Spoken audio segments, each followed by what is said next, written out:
Sit back and relax while I listen to Train Kickers podcast. I'm Dave, and along with my co-hosts Dan and Steve, we're going to take you all around the world of miniature wargaming. On tonight's episode, we're going to get back into doing our deep dives through 30k, and in particular tonight, we're going to be starting going through the Mechanicum. Now, there's complications here in a few different ways. One, this is a rather large force overall. Unlike some of the other legions that we've talked about, they have a lot more units because it's the entirety of the army. As a sort of equivalency, this would be like if we went through one of the main Astartes books and discussed those things there. Less than that, but still a lot. The other complication is the fact that, for all intents and purposes, for many people, this is a brand new army. This won't behave like the way that you're used to. They have a lot of individual rules, different types of war gear, and all kinds of reasons why they kind of need to be separate. Now, due to that, this particular review is going to be several different episodes because we're not going to sit here for the next 6 hours to get through all of it. So the planned moment for the night so far is that we're going to go through essentially putting what you need to put the army together. So Warlord traits, advanced reactions, the higher orders they have, their cybernetic powers. We might get into a little bit of the HQs. Honestly, I don't think we will. I think that's going to end up showing up next time because I think it'll fit well there. And I think by the end of this, there'll be plenty to digest before we start getting into those. It seems like overall, probably at the end, we'll record exactly our thoughts. But I think so far, it seems like it's probably about 3 parts to get through this well, including the last part of discussion of how to actually play the army. Because for anyone looking at it, we want to make sure, since we have 2 out of the 3 of us actually do play it, or at least to an extent, so that way it can be discussed what all of this means, since it will be a little bit different for everyone. All right, well, with all of that out of the way and a large task ahead of us, now on to the show. All right, so we have a whole lot of Mechanicum to talk about. Yeah, we do. Which Steve was the only, because you didn't bring them to the event. Steve brought a little bit of Mechanicum. He brought some robots. I have my reasons why I brought the best robots. Yeah, I had the best robots. I have reasons why I didn't bring it. Yeah, but we'll talk about that when we talk reviewing the Mechanicum and stuff like that. Yes. Only thing I want to talk about briefly before, because why not? What's the name of the new stupid 40k No, what are they? Oh, you listen. I could go on for 2.5 hours of how terrible it is. Don't start me. No. I just briefly want to say that they're ridiculous. What are they called? I can't remember now. Desolators. Desolators. Thank you. Desolators. So they're a bad model. They're an orc model, and they look absolutely ridiculous. I will say, hold on. No, GW did play to the meme though. Okay, they can play to the meme, but they're still going to put the thing out. It's not going to change. Yeah, that's like me punching you in the approval that had to go through before someone said, "Wait, this is stupid." Yes, that's like if I put some garbage in the mail for you, and when it's almost at your house, I say I make a joke about it or laugh about it. Like it's still going to come out. That model's probably been ready for who knows, half a year or more. The box has been sitting there waiting. It's not like anything's going to change. So like, it's funny. We're still going to charge you tons of money and they're going to be great. They're going to have to make the rules even better now. I haven't listened to any rumors on what the rules are, but they're going to have to be amazing because it looks terrible. And honestly, it wasn't that hard of a fix. All you have to do is take like the missiles that are on the side of the gun and move them to like the servo harness in the back. Kind of like a de facto missile pack. Yeah, like that seems like a normal thing. Because you see that in movies, right? The missile pack on the back. You see that on other Terminators. Yeah. So the Terminators do that. These guys are just non-Terminators. Just, I don't know. It was a very weird design choice. But I know most people are going to convert it the way I saw it. So maybe we won't see that many bad ones. You'll see them. If you do, here's what you do. You do it the bad way, but then you get Nerf transfers and you put those on it, and then it's amazing again. Then I love it. If you do that, I'm fine with it. Looks great. If we are talking about stupid things real quick, I do want to mention I laughed so damn hard when people started meta chasing and bought all the plasma what are they called? Interceptors? The jump packs The guys with and people bought like 4, 5, 6 boxes because they made plasma free. And then I think it was this week, they secretly didn't tell anyone, and the plasma went back up 10 points. Did it? Yeah, they're useless now. They're probably still fine, but you're not going to take them in those crazy numbers. Yeah. I watched, just very briefly, I completely forgot because I was painting at the time for the event that just passed this past weekend. We might talk about another time. We're not going to get to here, but I ended up catching the GW stream and I forgot about it, and I was super underwhelmed in every way imaginable. Yeah. That's mostly why we're not making that part of the episode, because we're going to look at a lot of models I don't care about. Listen, it's okay. Demons are going to come out this Thursday. No, they won't. The whole entire PDF is going to come out. That's no, it won't. As I just breathe my copium. All right. They're all going to come out, guys. That is the prerequisite amount of random stuff. So we'll go ahead and get into it proper now. So as I said at the top, the overall design, for the moment at least, if we happen to run fast, we won't, we never do. But if we somehow run fast, we'll do a little more. But the thought is we're going to do an overview related to this. Just both of them discussing the ideas of the army and all of that, giving you a brief overview. We're going to go through some Warlord traits, advanced reactions, the higher orders, which there's quite a few, and we'll discuss what they mean and how they work and all of that. And then Cybernetic Powers, again, that there's quite a few. They have essentially their own librarian tree, quote unquote.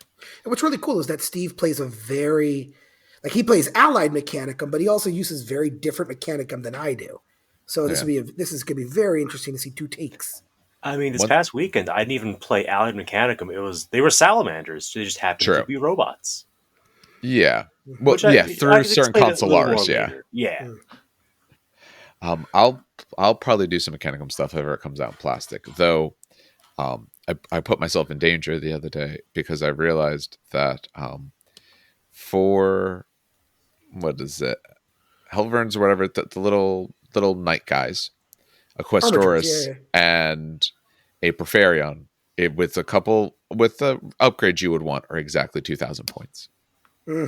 I know. So I've done the math. That one I have done. Yep. I did that one. I was like, ooh. But I got other stuff. I got Conquest to worry about first. I know. At one of these points. But all right. So overview. Why don't we start with Dan, since you have it as a full army, we'll start with you, and then Steve can discuss his view as more of the ally or in addition style to the army. Yeah, so real quick rundown. Mechanicum is a very different army than you're used to playing. And very different weapons, very different units. It's very... I'm not going to say it's very hero-based. It depends on what units you take, what magos you take. But it is very dependent on your HQs, giving out orders, and giving out buffs. And depending on how you play, they play very differently. But they're a very tough army. Tougher than Custodes, ironically, when it comes down to strength. Toughness. And they're a very strong army as well. You're going to hear very much when we go into the units that a lot of these units are questionably strong. Wait, in a good way, not questionably strong in a bad way. Questionably strong in a that seems a little tiny bit broken. But they're a really cool army to play. They're very unique. All right. And I know, especially from some discussions with some people this weekend, your particular take on that is not always the same take everyone else has. There seems to be this also belief that they're not really that good, or at least I guess maybe aspects are. Maybe it's if you build it a different way. Aspects are not good, and I agree to some degree there. Okay. But then by the same token, there are ways around it. It's just, again, it's not all doom and gloom. And I'll talk about those things when we talk about the units, but it's not all doom and gloom. And I hate when people do that, because people do that with Custodes, But it's not all doom and gloom with Mechanicum. And it actually, unless you're talking about Knights, and we reviewed the Knights. Knights are just awful. Yeah, they're their own class. But Mechanicum is exceptionally scarily powerful. All right, Steve. So you take them more as an ally to your army. Why don't you talk a little bit of, or ally, or put in, because we know some consularis can take them and all. Why don't you discuss a little bit of your viewpoint on that? Okay, so the units that you could steal for a Space Marine army are the ones that are like the automata, right? So with my Salamander's army, I want to do a theme of post Istvan 5 survivors that are like, oh shit, we got completely wrecked. We don't have we don't have resources, we don't have manpower, but we need to stay in a good fighting shape. So what can we do to bolster our ranks? Hey, look, here's a bunch of, Mechanicum hardware. Let's start taking the Battle Brothers that are too wounded to fight and rip out their spinal columns and stick them inside these robots and hope for the best. And that's basically, the theme. So RoboCops all the way down. absolutely, good guy Robocops who really like fire. So yeah, my Salamander's army currently has 2 units of Thalax. Those are the jumpy boys with toughness 5 and 3 wounds. They're nice and durable, nice and fast. Because they're Salamanders, technically, because you take a Forge Sword to unlock them, they gain the Legion rules, which includes it will not die 6 up. So every now and then I get a wound back, which is kind of fun. It's actually a really good pick for a lot of Space Marine Legions because of the just lineup of rules they have. So if you're thinking about doing anything Mechanicum related, look into Thalax. Yeah, I think they're fantastic. They are high durability as long as your opponent doesn't have a ton of AP4. They are high mobility because they move 13 inches and then another 6 after they shoot. So they could fly across the table. They're really good for hit and run style play. The second game I played on Saturday, I was just jumping in and out of cover because I was woefully outmatched in straight up combats against my Night Lord's opponent. So I was kind of out like Night Lording against the Night Lords. It's kind of funny. They also make great use of them because it counts 3 models each because they're bulky 2 plus their jump packs make them bulky 3 because of a rules oversight that hasn't been addressed. Yay. You will see that a lot when we review the Mechanica book. Yes. So yeah, just Thalax. They're great. They're troops in a Mechanicum army, or they're elites in a Space Marine army with a Forged Lord. Great place to start. The other robots you'll see a lot are Castellax. They're basically like Box Dreads stat-wise, because they're not quite as good as a Contemptor. They're a little bit slower, a little bit softer, but they're still fairly beefy. And then from there, the other ones you'll see a lot are the Vorax. That's what I personally love. They're the little mantis-looking bots. In Mechanicum, they're fast attack. In Space Marines, they're fast attack and Rite of War, or they're part of an HQ slot. Castellax are also troops or HQ, depending on whether or not you take them from a Rite of War or from the Praevian console. With the Praevian, they gain your Legion rules. With the Rite of War, they don't. So when you're figuring it out, just keep that in mind. Vorax are fun. Their battlefield role changed a lot this edition. Now they're a ranged harassment unit with a ton of rotor cannons instead of the close combat. Oh god, they got here so fast. Yeah, they used to be all close combat. Now they're harassment. But honestly, it works pretty well. And then the last one that Space Marines can readily steal is the Domitar. It's an elite robot. It's beefier. It's pretty cool, but I actually don't know the rules. Don't know them that well. I use them a lot, so we'll talk about them when we get cool. And then finally, sometimes if you happen to play the Robot Rite of War, you can take a Thanatar for heavy support, and it's disgusting. If you want friends, don't do it. All right. But yeah, no, they're great because they give you a nice, durable kind of anchor to a Marine army that was. Ironically, it makes the Marines the expendable part of your army. Nice. All right. So that gives us a bit of an overview of the forces themselves, the idea behind it, the army overall. So, I said we're going to go into Warlord traits. So, I don't know if any of you guys have a particular preference. Luckily, they did us. Now, they, of course, can take the core ones out of all the main books. They have all those listed. I don't know if either of you guys, since you've run these a bit, if you have a particular favorite that you wanted to be the one to talk about. I will talk about the Science of Slaughter when we get to it. Okay. It's quite possibly one of, I think that's what it's called, right? Yeah, that's the third one. Slaughter. Yep. 100%. Okay, yes. All right, maybe I'll take the first. Oh, no, go ahead. Yeah, and I'll take the Logic of Victory because I read the FAQ on it. Okay, good. I would say that's the other thing. Is there other... Are you guys familiar with the other things we might have to worry about from FAQ perspective? Yep. Okay. Good. So you read the rest of it, Dan? Because I surprised you the other day. What, you did with Mechanicum? Yeah, with the servo arm rules. Oh no, that was that wasn't in the Mechanicum FQ. That was in the Yes, it Legion one, was. wasn't it? Oh, it was. Oh, I It completely glazed was. over that one. Yeah, that one I completely glazed over. All right. It was a very niche. I was very Okay, so I'll surprised be here. double checking everything then. Yeah.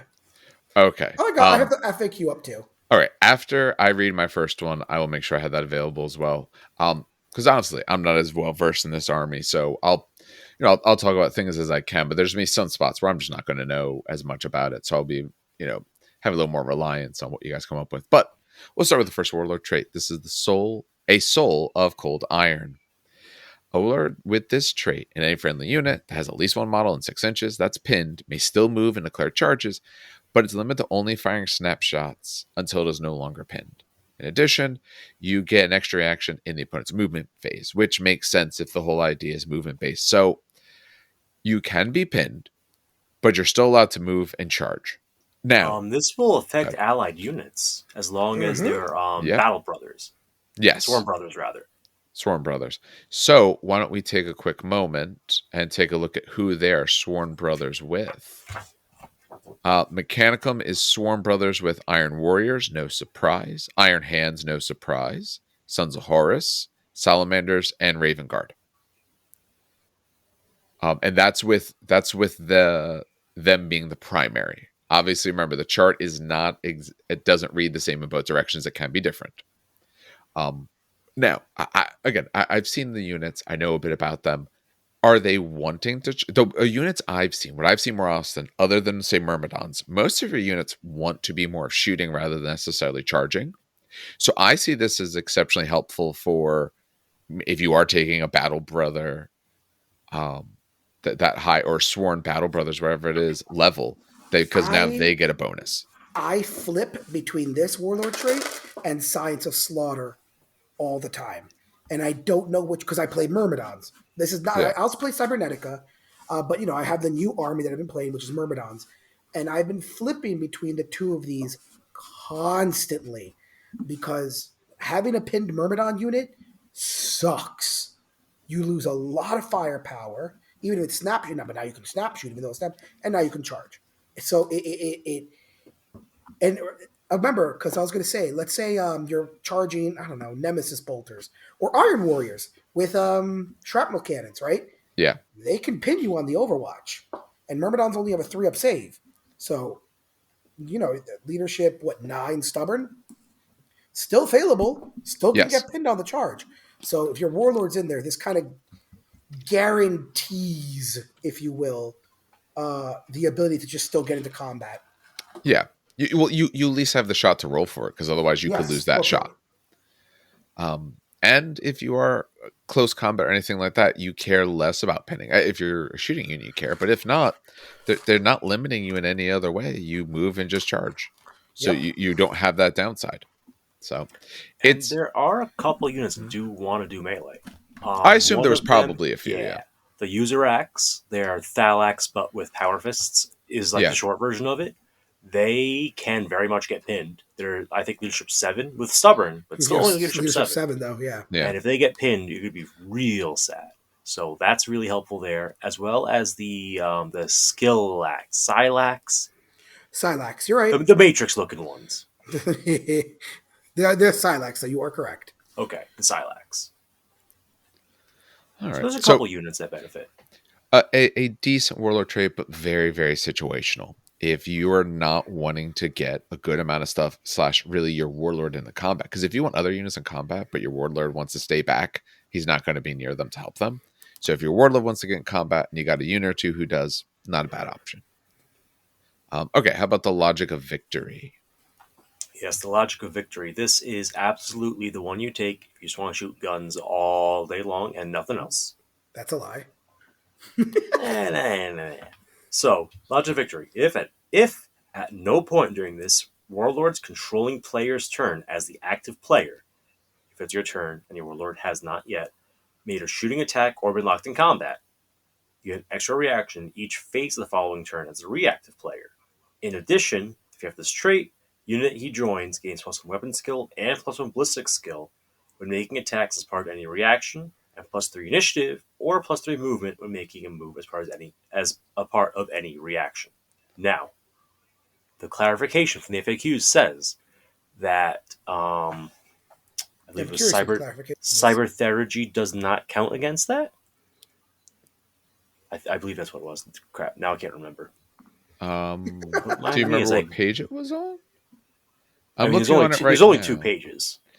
Well, yeah, but I'm looking at it right now. It's the second page. It's one of the 2 FAQs. I literally posted it in the chat yesterday, which is the worst part. No. Does the Battlesmith rule count as having a shooting attack?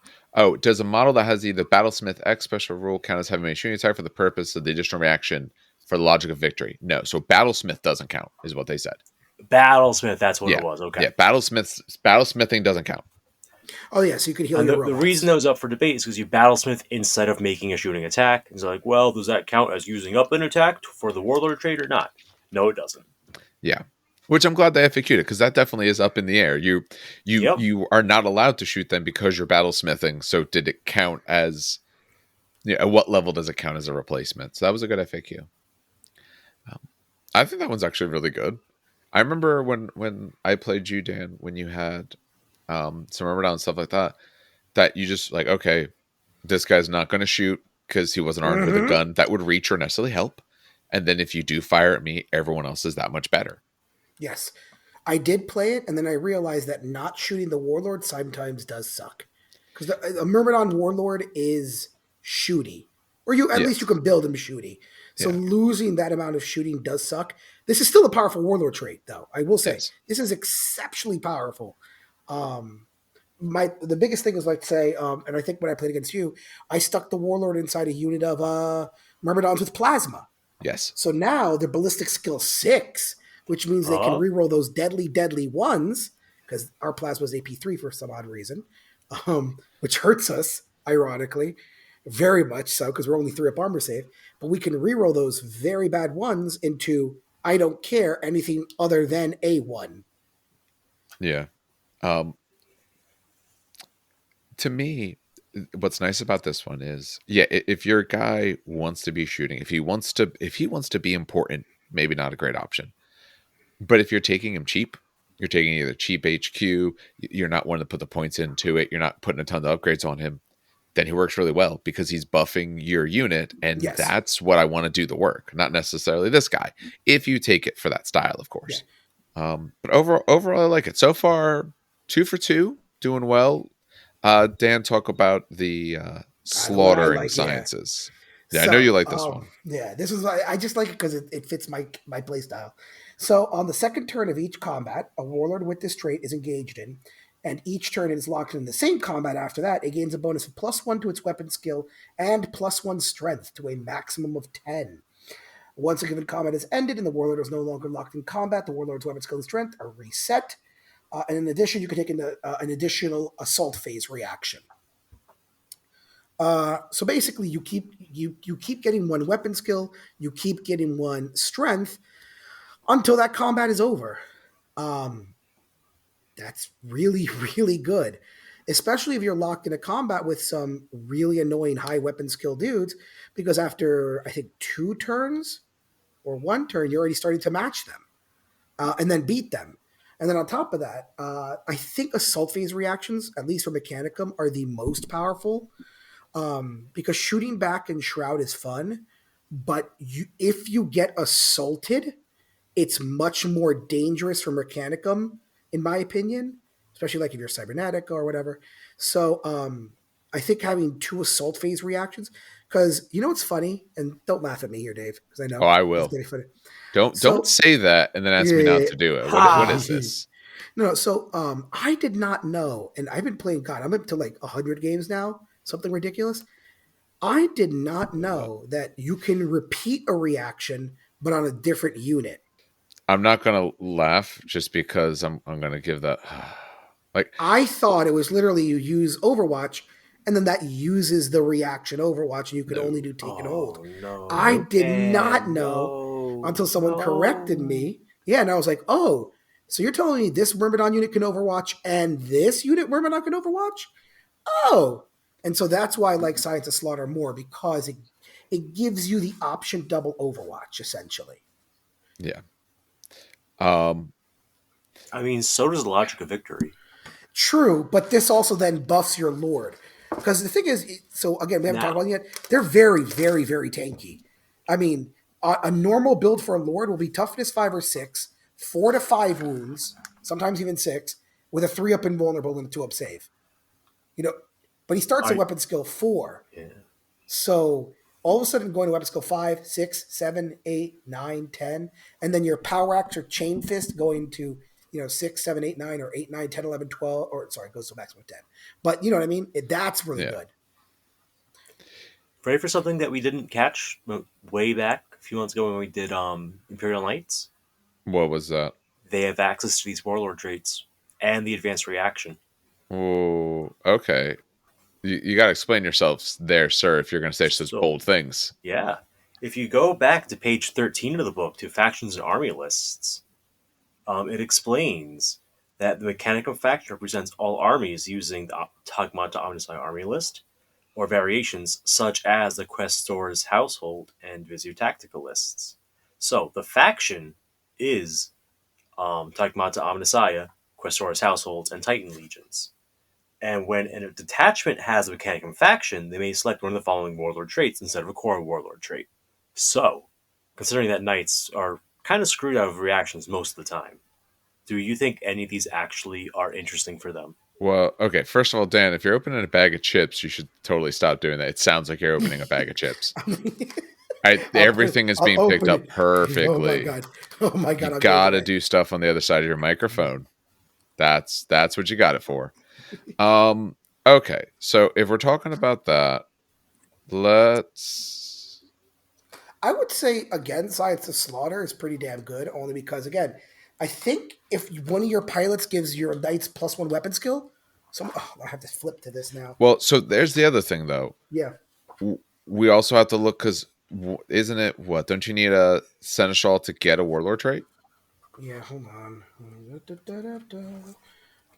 I actually flipped almost to the damn near perfect page. Seneschal. Yeah, they automatically get a Warlord trait if they're the Seneschal, and they're forced which Warlord trait to take. They have to take Master of the Household. Oh, they have to take Master of the Okay. Yes, they're forced to take that. I don't think so. I think like it's part of it, but I don't think they can legally take one otherwise because they don't get a Warlord trait otherwise, do they? I don't think so. No, they have to take this. And actually, well, no. So if they take Seneschal, they get a Warlord, they become Warlord, and then they get a particular Warlord trait. I don't think they can take a Warlord trait. I don't think they have a Warlord otherwise. Well, if you're a Preceptor, you could you gain the character subtype. Is that enough to guarantee a Warlord trait? If you're the Warlord and you're a character, you get a Warlord trait. So, or Octeller. Yeah, most of these give you the character subtype. So, yeah, as long as you're not a Seneschal, these are okay. So the Seneschal would stop you. All the other ones are allowed to do it. Okay. Yep. Except for the all right, where is it? The Aspirant. That's the only one that can't because it doesn't give you character. Yeah. So yeah. All right. I mean, if that's the case, I don't know. The last one isn't going to really do you anything. Maybe it would help a little bit. You wouldn't want to do the middle one because you don't want to not shoot. Unless you're an all melee knight. True. I could almost see it work for a Lancer, but then you're not charging, so no, never mind. It wouldn't work there either. No. It's a good. They don't gain really much of anything. Yeah. Because they also can't be pinned. Yeah, they don't care about any of these. Soul Cold Iron. They do care about pinning if they're an Armiger. Okay, if they're an Armiger, yeah. Armigers can get pinned, so you take it on your knight that babysits the Armigers, and they just keep moving forwards. Yeah, something like that could work. So that's how you do it. If you don't take a weird fringe case.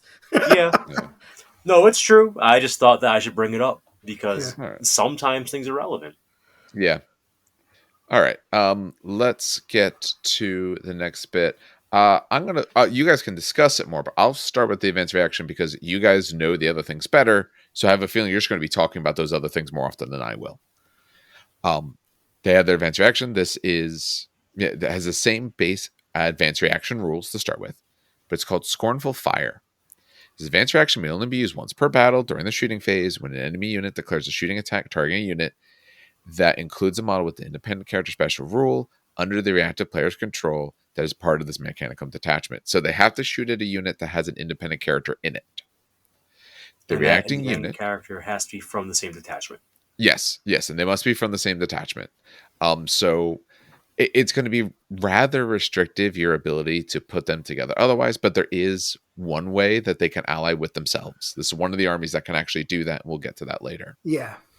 The reacting unit and any friendly Mechanicum units eligible to make a reaction within 12 inches may make a shooting attack targeting the unit that triggered this reaction and following all the normal rules, as it says.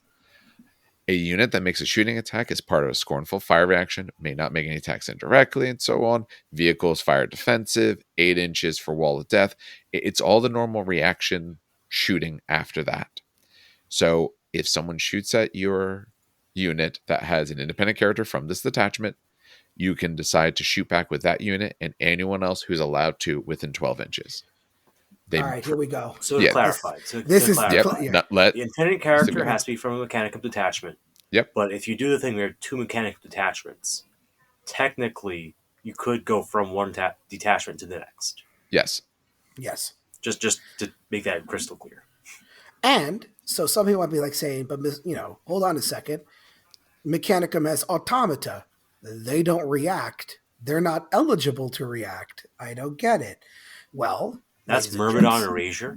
No, hold on. Well, first of all, yeah, if you have Myrmidons, you just drool when someone chooses your independent character. You literally salivate. No, but there are ways to give robots reactions.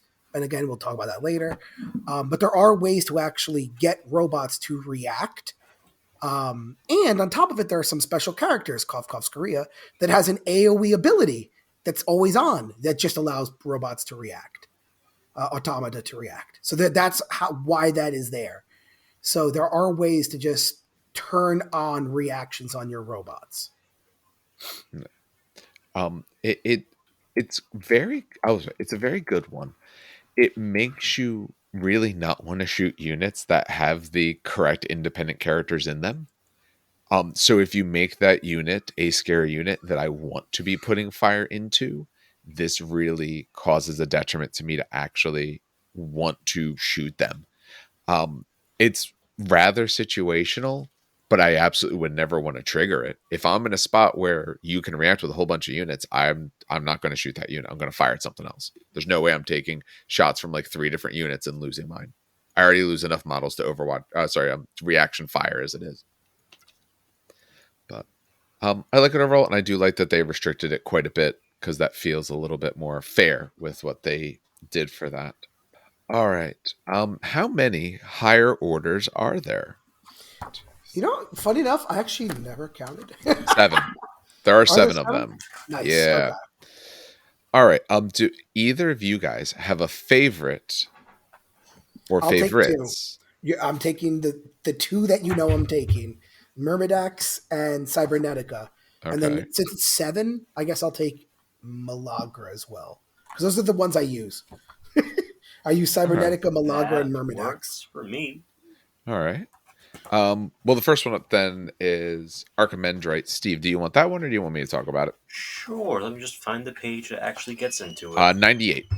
98. Thank you very much. Yeah. For anyone else following along, we're now on page 98, going from here. Actually, very briefly, the overall rules for the high Techno Arcana. It's, could remember wrong. It's, you need to have primes in order to do this, whether it's a normal prime or prime on a Bant. Mm-hmm. They may take 1.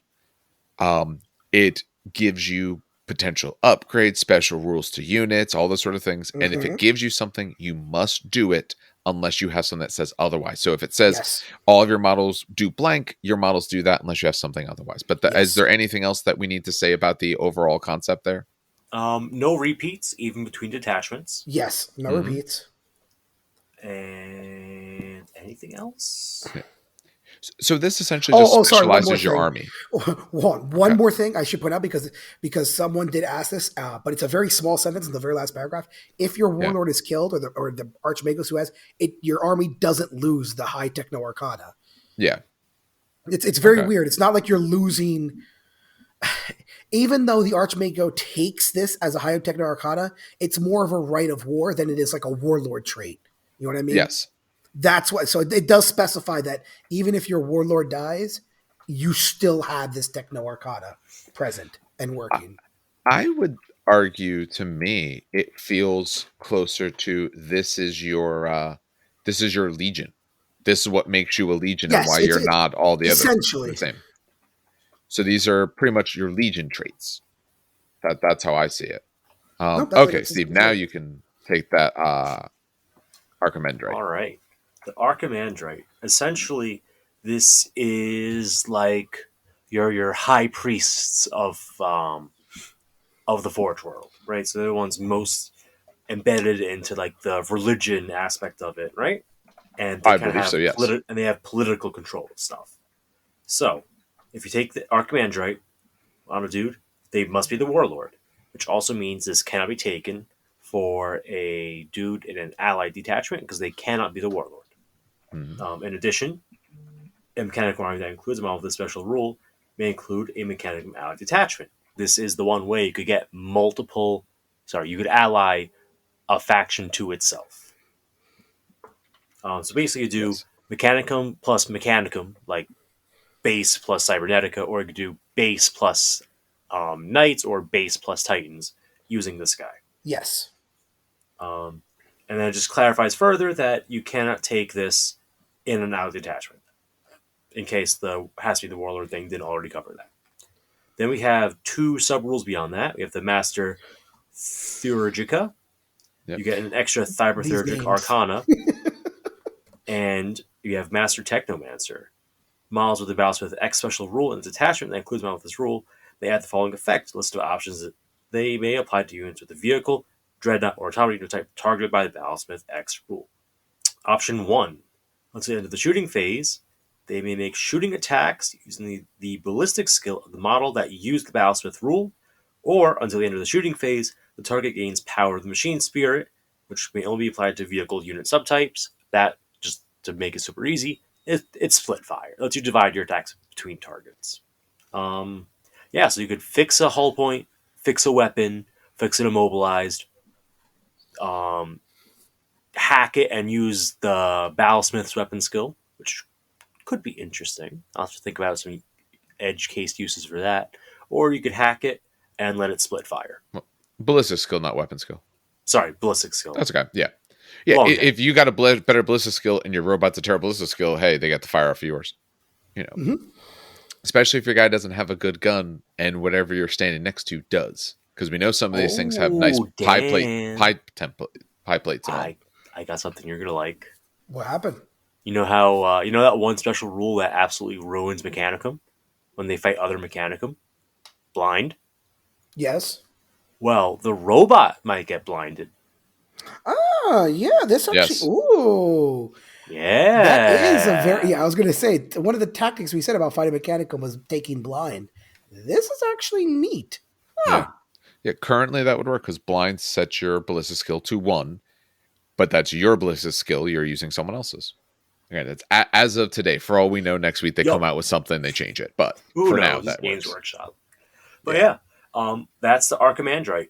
They have high authority, so they let you ally in an attachment, which breaks the normal rules. You get to hack your own stuff to make it do cool stuff, and you get to have an extra Cybernetic Arcana for that model. Yeah. Overall, it's good. I mean, it's how you ally in Mechanicum. Yes, I would say if you want to ally additional types of forces in, that's the really big part of this. The other parts are nice, of course, but that's what you're taking it for. Is if that's how you wanted to build your army. Some of it you could do a little bit anyway, just because of the way sometimes Knights work. But I do like it overall. That puts us to Cybernetica, and Dan said he was going to do Cybernetica. All right, sorry about that potentially weird gap there for a moment. We had some sort of recording issue. Shouldn't make too much of a difference, and luckily it occurred right at a point. That's a very natural point to pick back up on. So Dan was about to start telling us about Cybernetica while being very careful not to touch his table at all. Yeah, I don't know. The mic just literally said no. It was tired of you smacking the table. It's like I will not take this disrespect. I have a soft spot for Cybernetica because this was actually my first 30k army before Custodians. This is my legitimate first 30k army. What about those White Scars? I was going to say the White Scars aren't real. You know what's so sad? He said it. He said it. You know what's so sad? You've said it's not real so many times. I've internalized it at this point. Good. Oh my god. No, the White Scars were. So this week on Gaslighting Dan. I know, pretty much. So Cybernetica, this is a very interesting one. It makes it affects all the automata of your army. So you have cohort Cybernetica, all Castellax battle automata, maniples in the detachment that include a model with this special rule. That's the Castellax. Gain line. So now all of your robots are line units. Awesome. Well, the troop slot one. Yes, the troop slot one. Well, that's the only. Is there a Castellax somewhere else? Well, no, you said all your robots. But no, all your Castellax robots. Classes. All your Castellax battle robots. Apologies. So you have the network sensorium protocols. When making a shooting attack, models with the automata unit type and a detachment that include a model with the special rule may reduce the benefits of any cover save a target unit has by -2. And they give an example, like a 4+ will become a 6+, so on and so forth. If the model is making the shooting attack is within 12 inches of 2 or more friendly models with Cortex controllers. So if you are within range of 2 or more... That takes some prep work. It does take prep work, but again, if you're playing Cybernetica, you have Thalax being your line unit, like pushing up the board, and usually you use your robot... First edition, little side note, first edition you had your robots be like the meat force because they had AP2. They lost that. So now you use them as fire support. So you're going to be near 2 Cortex controllers. It's only within 12 inches. And last but not least, my favorite rule of all time, Patris Cybernetica, preservation protocols.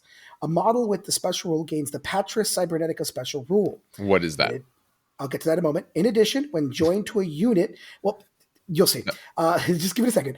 In addition, when joined to a unit with automata unit type, any wounds which would be allocated to the character, even those caused by precision strikes or sniper, may instead be allocated to a model with the automata unit type first. So essentially, this allows you to not ever be sniped. I don't care if you're a sniper. You're a command unit. Yes, essentially. Yeah. Now, Patris Cybernetica, I was told got changed. So I want to read it word for word, because if I don't, I feel like someone's going to stab me in the face. It got changed from like a previous like 1.0, yes, you mean? And someone told me it changed, and I wanted to say it didn't, but give me one hot minute. Okay.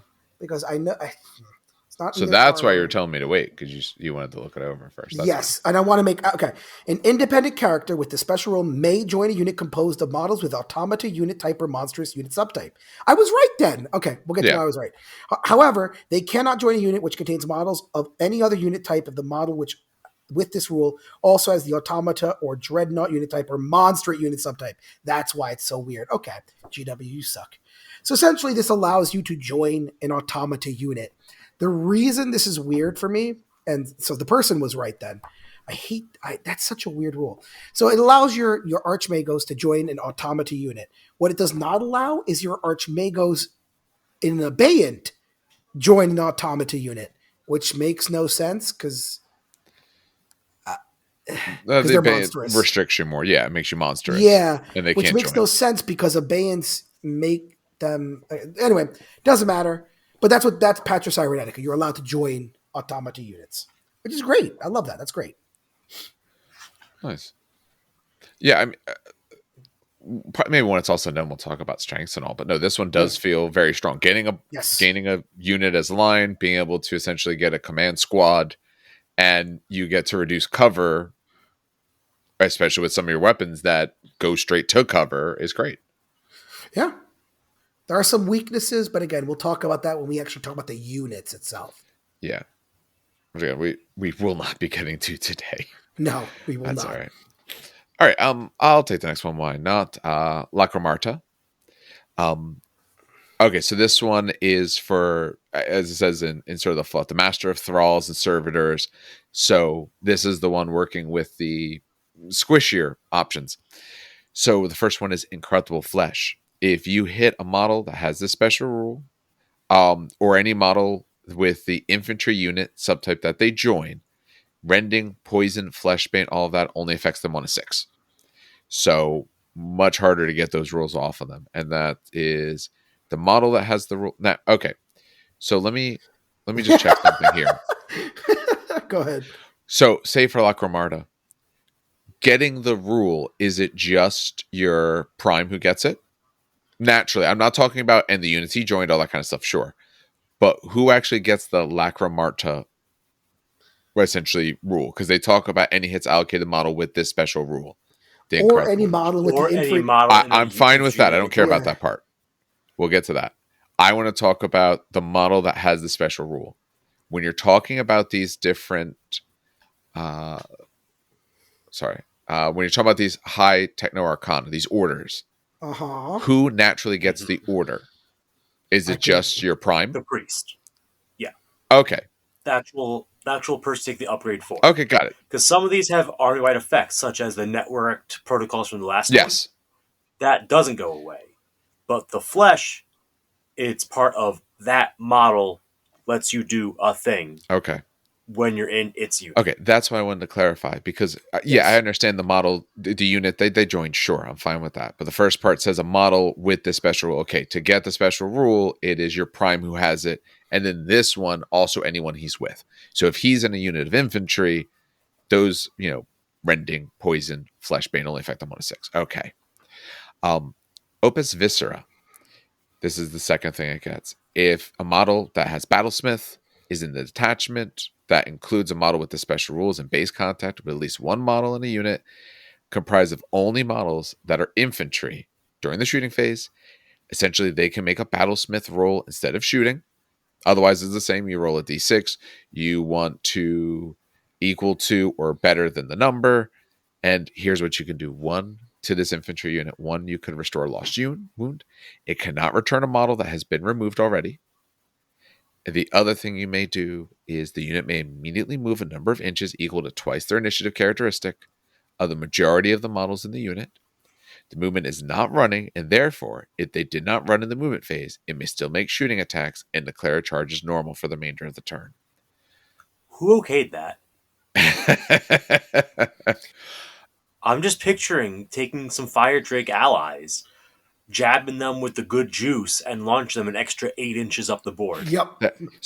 So I think, maybe originally the idea is when we look at, okay, you guys know this better. In this army, not counting who they can ally in this army, how much stuff is counting as, what is this, infantry? Actually, quite a few. But the initiative sucks. Maybe initiative 3 is the highest. I think Domitars are 4. But they're not infantry, so no. I think the highest infantry is. So let's see, we got 3 user racks with initiative 2. We got initiative 2 on the user racks. We've got 2 is Thalax. Initiative 2 on Myrmidons. Yep. 2 on 3 on the Silac. No, they're Automata. Yep. They're Automata. They're not infantry. Yeah. Okay, so I just realized though that you could stab a custodian, and that dude now moves 18 inches. Why not? Wait, do you have to be in the unit or you just have to be next to them? You just have to touch them. You do not have to be in the unit. So this one you could, yes.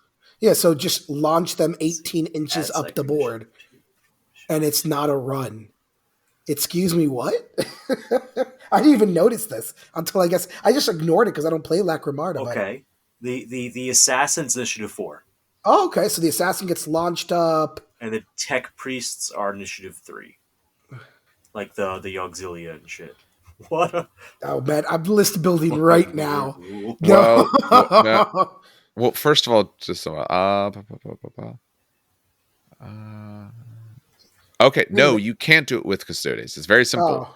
So Custodes, if we take a look, armies of the Imperium versus where are they? Mechanicum.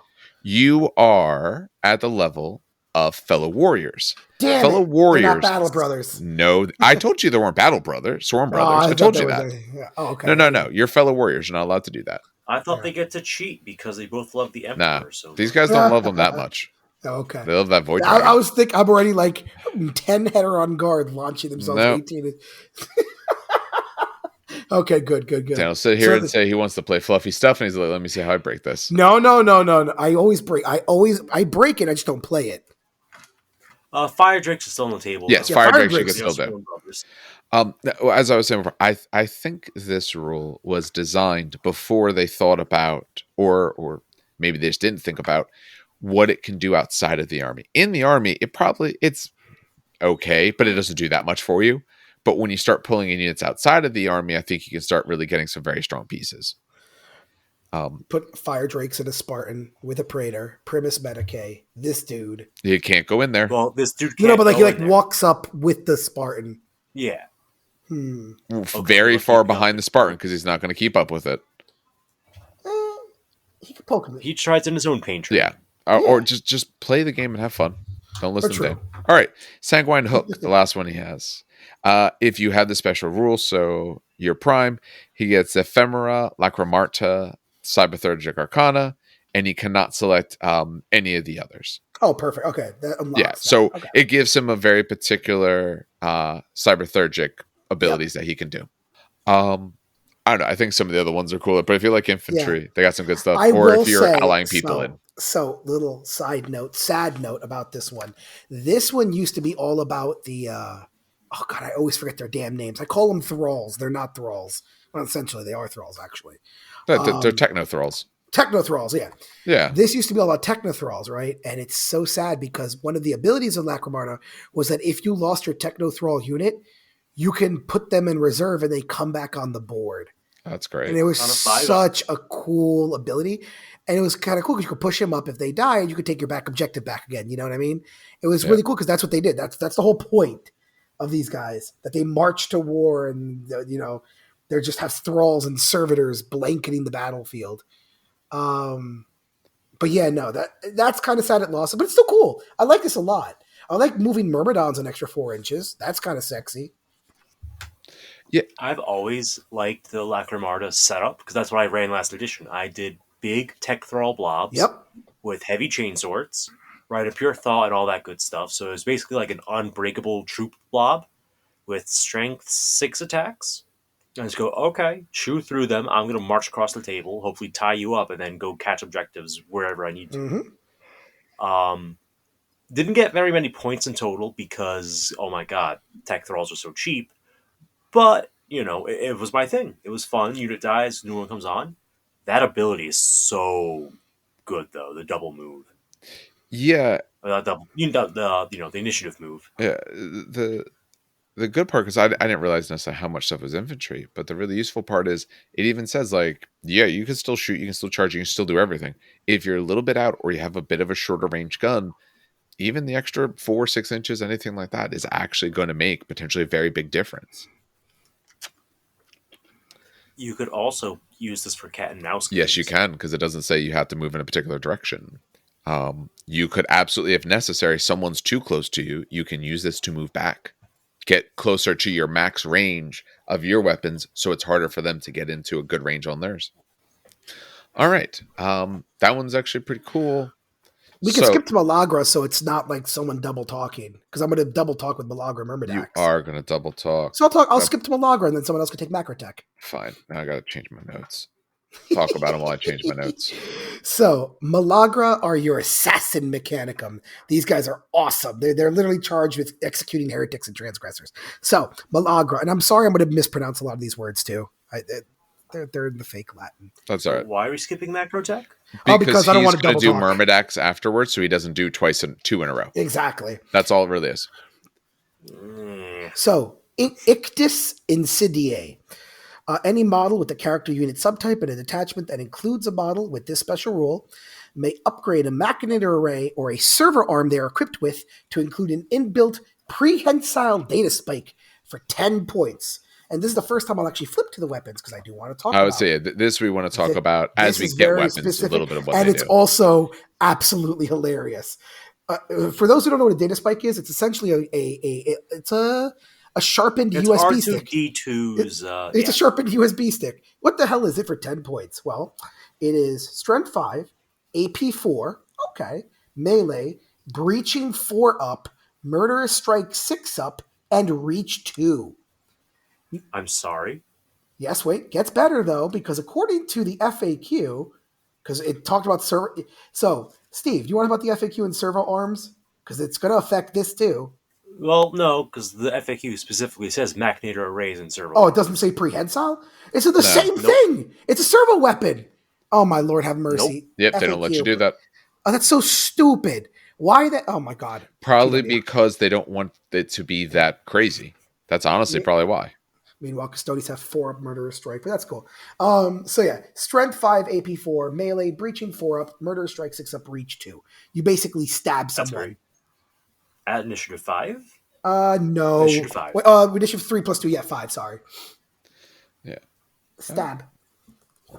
Not a bad upgrade to be able to go at Initiative 5 and potentially murder strike someone out. I'd still take them. No. It gets funny, though.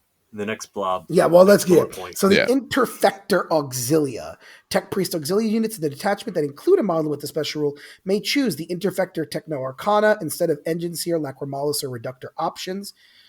Interfector. So Tech Priest and Magus Auxilia units are equipped with prehensile data spikes. In addition, models in this unit gain the Scout special rule. Ooh.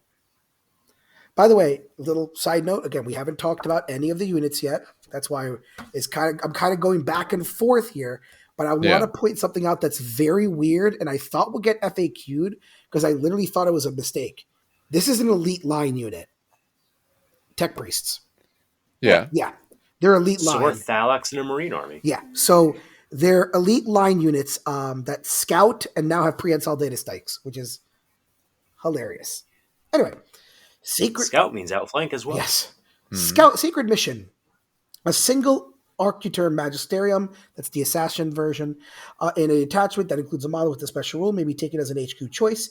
A unit taken this way loses the Hunter-Killer special rule and instead gains the Scout and Court of Executioner special rule.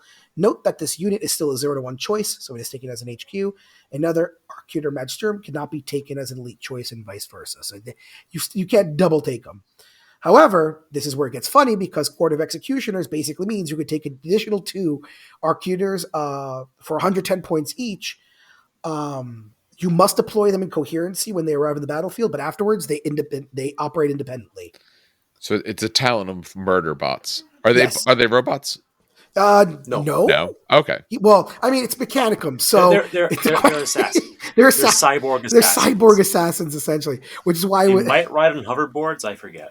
It's funny because I'm like, are they robots? And you're just kind of like, they're not. No, they're infantry. They are infantry. Okay. But their job is to really quick get in, execute who they need to execute, and get out. All right. Yeah. All right. They got one more rule there. Yes. Syndex Malagras. Syndex Malagras. Sure. A model with the special rule gains the preferred enemy characters. Precision strikes 5+, and the Monster Hunter special rule. In addition, a model with the special rule increases their weapon skill characteristic to 5 and attack characteristics to 3. So this can make a really, really nice combat lord. Because increasing your attacks to 3 means you take 2 specialist weapons, you get 4 attacks. On the charge, you get 5 attacks, and that's preferred enemy characters with precision strikes 5 up. And you can you can take a chain fist and a paragon blade if you want with rad grenades. That's a really good combo with these guys because the rad grenades will make your paragon blade instant death. And now your precision strike 5 up, weapon skill 5. Signs of Slaughter will make your weapon skill 6, 7, 8, 9, 10. It's just this is a really cool. This is you want a combat lord essentially. Yeah, it gives them some of the abilities that Arcutor has. Yeah, which is actually quite nice. It's super cool. I like this a lot. Preferred enemy confers to the unit? ? I think it does. I can't remember. You can look in your handy dandy rule. Where's my rule book? None of it. No, I mean you could actually literally look in your rule book. I'm looking for mine now. Where did I put that thing? Oh, I was looking up rules in the front of the house. Does anyone have it on them to check? I have the 30. I'm looking at the 30K cheat sheet right now. Okay, good. I was like, I do have my rule book, but we're planning a sort of mega battle thing. And I've been doing rules for that. It does confer. It does confer. Okay. It does confer. I was gonna say I don't know how to move tabs on Excel. I was having like a moment. By the way, I fixed our cheat sheet. Somehow everything just became the Primarch rule. So I reverted to an earlier save that didn't have cool. Okay, I haven't even used that yet. I really should start using that. That's in our shared drive. Really good. Yeah. Yep. Okay, I'll take a look in the shared drive. I'll look at the shared drive while Steve talks about Macrotek. Macrotek. Yeah. Macrotechs are cool too. So basically, the Macrotech is these are the ones that they make the stuff move. Macro, big, technology. They're the ones that will flatten a continent in order to make a parade ground. Well, I love a parade. So I know, right? Just like on Ulanor. No one will get salty about that in the Imperium in a couple thousand years. So, effects. High Engine Seer. Tech Priest Auxilia units in a detachment and with a model with a special rule may be taken as troops choices. However, if taken this way, they must choose the Engine Seer Techno Arcana. Short version, that's the one that says I fix robot and vehicle. So you cannot pair that with the Malagra and Interfector part, as funny as that would be. Next we have Moderati Munitoria. Okay, lots of words here. During battle setup, but before you place objective markers and before you determine your deployment zones, the player that controls all this rule may choose to alter the terrain setup on the battlefield. You may move up to 3 pieces of terrain up to 6 inches each, so that their final position is not within 2 inches of another piece of terrain. If 2 players control monsters roll, they roll off. They then take turns choosing and moving terrain, starting with the winner of the roll-off, until each player has moved 3 pieces of terrain or chosen to pass. A piece of terrain can only be moved once by this rule. You ever go to a tournament and think to yourself, wow, it's just terrain was like 2 inches to the left? Yeah.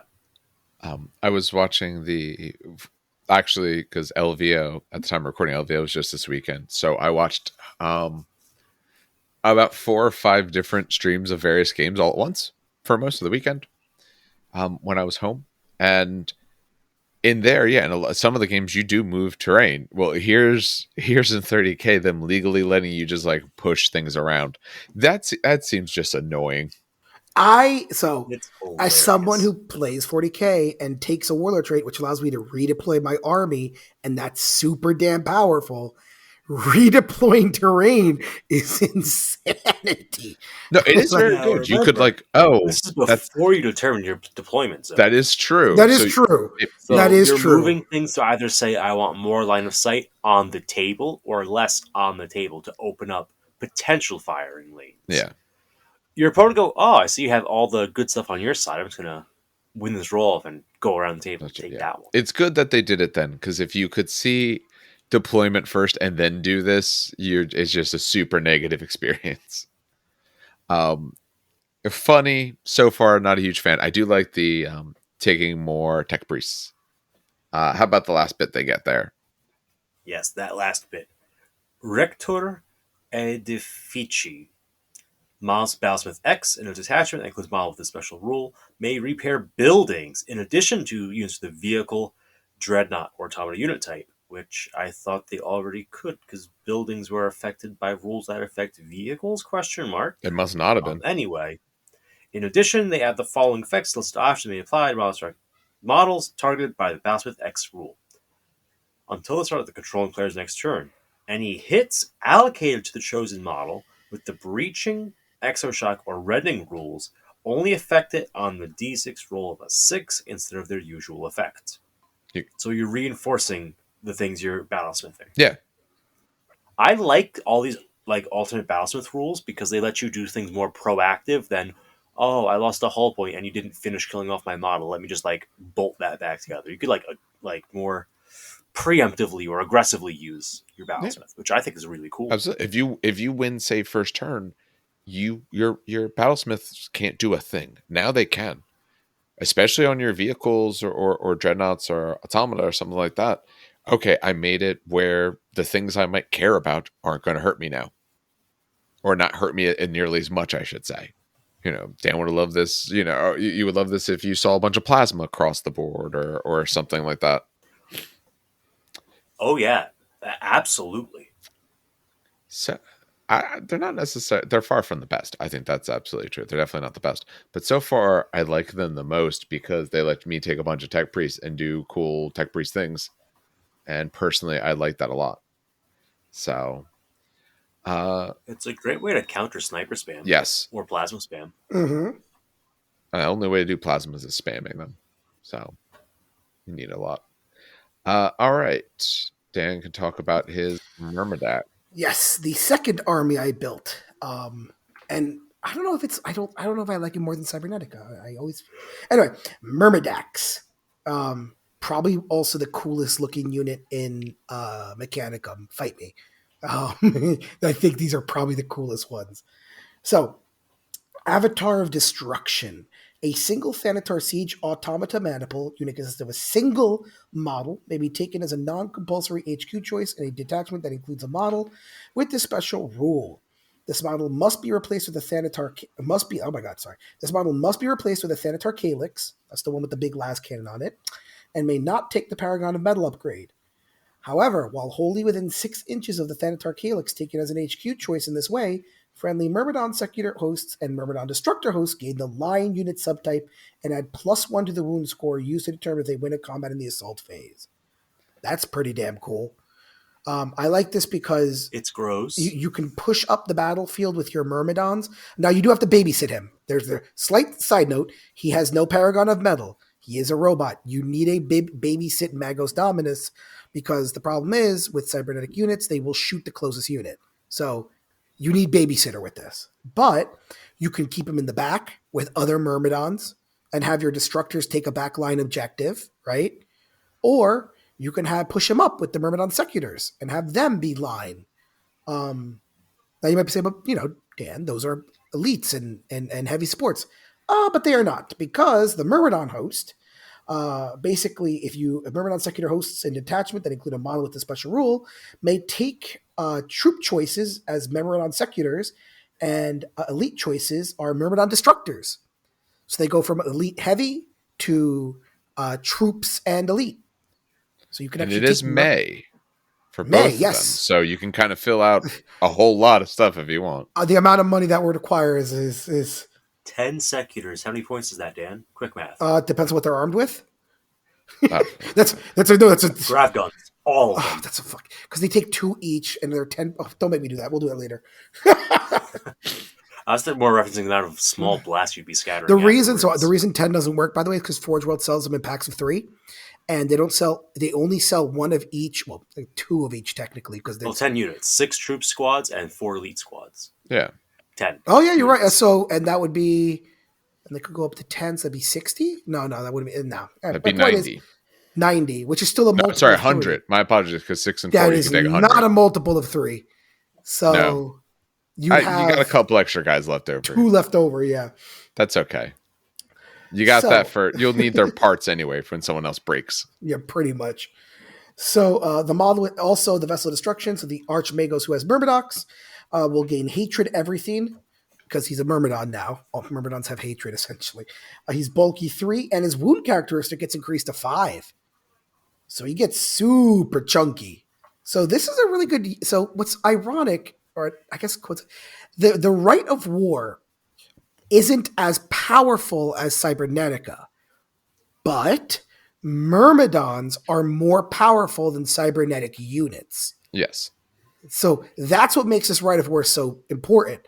It's not that, Thanatar becomes HQ, but you still need to babysit it. Gives line in a 6-inch wholly within bubble. Very hard to do.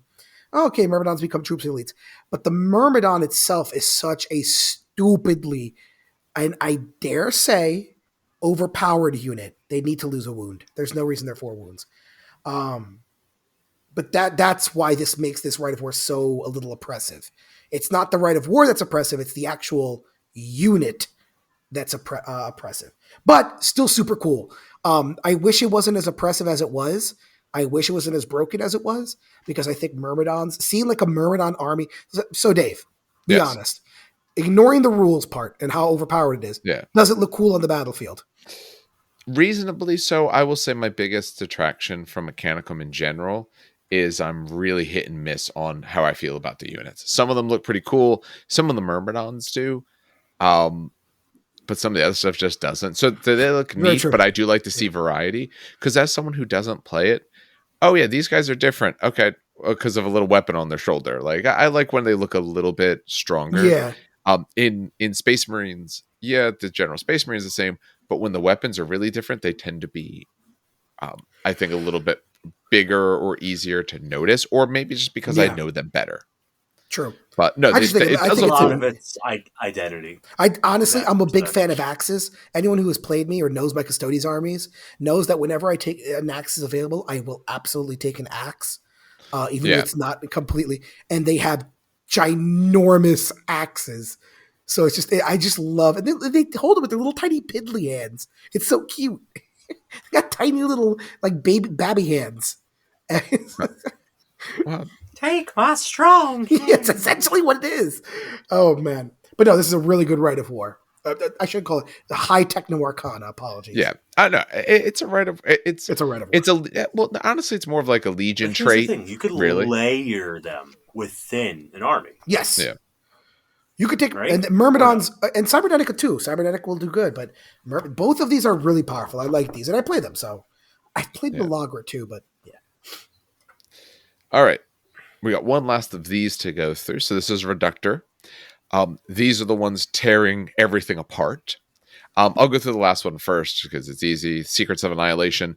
They get the Artificia Reductor Cybernetic Arcana. So they can take their abilities from there. When Steve talked before about Macrotek, was that it? Yeah. It's, you get these things and here's some of these bonuses and move stuff around. These guys are essentially sort of the opposite of that. So models that have Battlesmith, they may target buildings with that Battlesmith in addition to vehicles, dreadnoughts, automata. However, they may neither choose any option that restores lost wounds or hull points. They cannot just repair destroyed weapons or immobilize results. So normally you take a Battlesmith because of the healing effects. These guys are not allowed to heal in any way whatsoever. Here's what they do when they are essentially in base contact with a model using all the normal Battlesmith type rules. They can cause a target building or model with the vehicle unit type vehicle type unit type to lose a single hull point. So you can take a hull point off of a building or a vehicle. Just auto take one off again if you make your Battlesmith roll.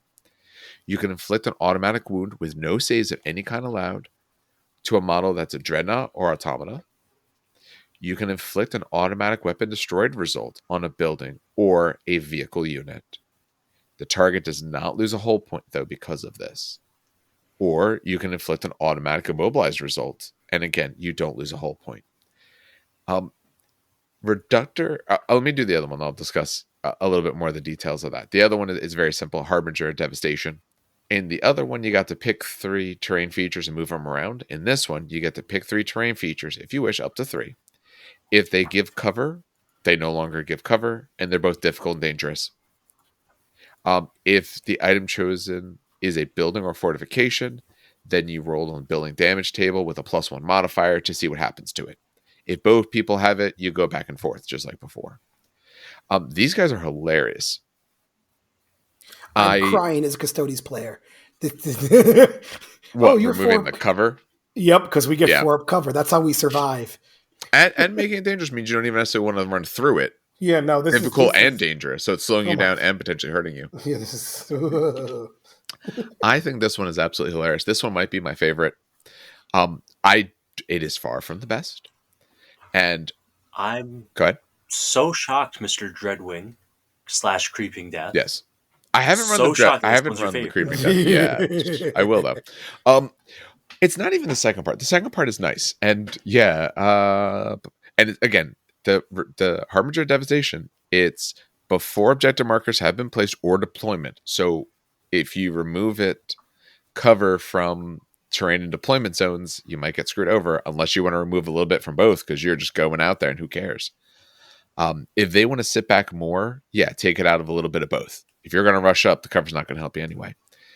What I love about it, and also why I don't think it's that good, your Battlesmith can just go walk up to vehicles and just start screwing them up, which is hilarious. Just start booping them. Yep. Yes, but he's got to get there, and the getting there is a big thing.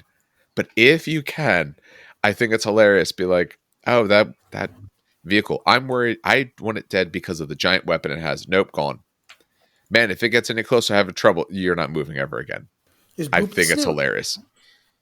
I will say, since I remember them in 1.0, my biggest sad, big sad, is that they also used to increase your heavy support slot by 1.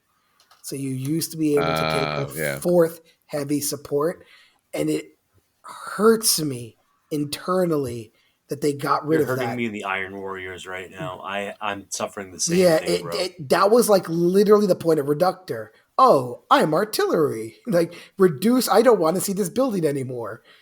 So it hurts that they got rid of that. I could see why, because again, when we talk about the units, you'll see some of the heavy support units are a little mean, but it's just, it hurts a little. They probably had to do it because of your ability to remove cover, because you could take some of those very heavy units, remove all the cover on your opponent's side, hoping you win the roll-off. But then if you win it, they're essentially all out in the open. If you can see them, they get nothing. Yes, I fully agree with why they did it, but it is sort of a shame. If, you know what, I would have been fine. Give them the extra heavy, but limit like the best heavy option. That way they can't necessarily do that. I gotta find my old Mechanicum book, but I think it was you got an extra heavy, but you lost a fast attack. Or I'm fine with that. I think that would be really cool. It was you traded because they're not fast. You don't need fast. You don't need fast attack to destroy an entire city block. No, no. No. Overall, I do think they're the coolest. I know which one Dan likes the most. What about you, Steve? There's so many options. I'm really liking the Lacyraemarta one though. I'm really liking that. Just because making something just sprint up the board is hilarious. Yeah. I like the previous edition one more for the theme I was trying to build. Okay. But just pushing models around is always funny. I like that a lot. All right.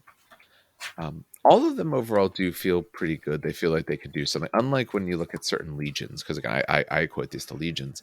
When you look at some legions, you can say like, it could be fine, but you just don't necessarily feel it. I may not necessarily play each of these, but I can see where they're used. I can see how good they all can be, and essentially an overall strength. I don't know at the moment if I would say one is so much better than the other, because they all can do what they do well. Depends on what you need done or what you have available. All right. We are now on to Cybernetic Powers, which 92-93. Yep. Start on page 92. So this is actually before where we just were, but that's okay. I'm going to summarize these 2 pages because summarize what all this means. Yeah. So this Cybernetic is essentially a psychic power. But it's not a psychic power. Actually, Cybernetic. Stupid question. When you take a psychic power, do you take D3 wounds or a single wound? D3. Oh, okay. So there's the difference. Oh, okay. So anyway, I just wanted to check. So Cybernetic is essentially our version of a psychic power. You have a Cybernetic rule. You have certain Cybernetic classes, right? So you kind of heard some of their names before.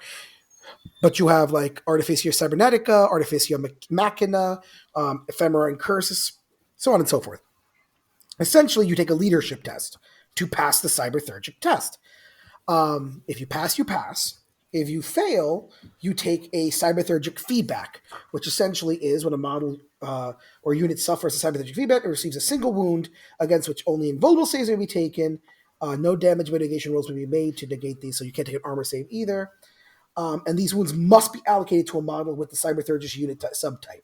So most likely it's going to essentially hurt the person that did it. However, very importantly, in addition, the Cybernetic that any unit is currently part of are immediately pinned. All right? Ooh. So, now, this is worse than failing the psychic check, Perils of the Warp. If the Cybernetic is a model with a vehicle or automata unit type, there are some automatas with this, that's why. Then it suffers D3 hull points or wounds against which only invulnerable saves will be taken, but then the unit's not pinned because automata and vehicles cannot be pinned. That's why. Yeah. So you take 1 wound, but you are immediately pinned, which is bad unless you take that one. Unless you take, trait. Yes, of course, you take a bit more Warlord. That's even better reason to take that Warlord trait if you're using Cybernetic, because then you don't care as much. And just like Psychic Powers, I should point out, because I kind of skipped it to go to the end, but just like Psychic Powers, you have a weapon variant, and then you have I'm not going to call it a spell, but it's essentially your version of a spell. It's a right. So you have the right, which is the spell essentially, and you have the weapon, which can be turned on and off. That's basically the most important thing about it. It's 2 pages, like 13 paragraphs, but that's what it literally comes down to, right? And you have one of these if your entry says Cyberthurgist. Cyberthurgist, yes. Okay. And by the way, because I know we didn't go over the units, it'll tell you what cyberthurgy you can take in the unit entry. Everyone can take a certain cyberthurgy, or unlocks a certain cyberthurgy, I should say. But yeah, that's essentially cyberthurgy in a nutshell. I don't know why.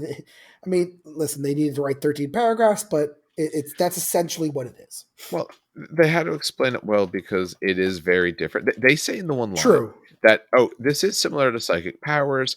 They don't interact with one another like psychic powers do, but there is something there. Yeah. But they want to explain it fully because it is very, very different. Very true. Very true. But that's essentially cyberthurgy.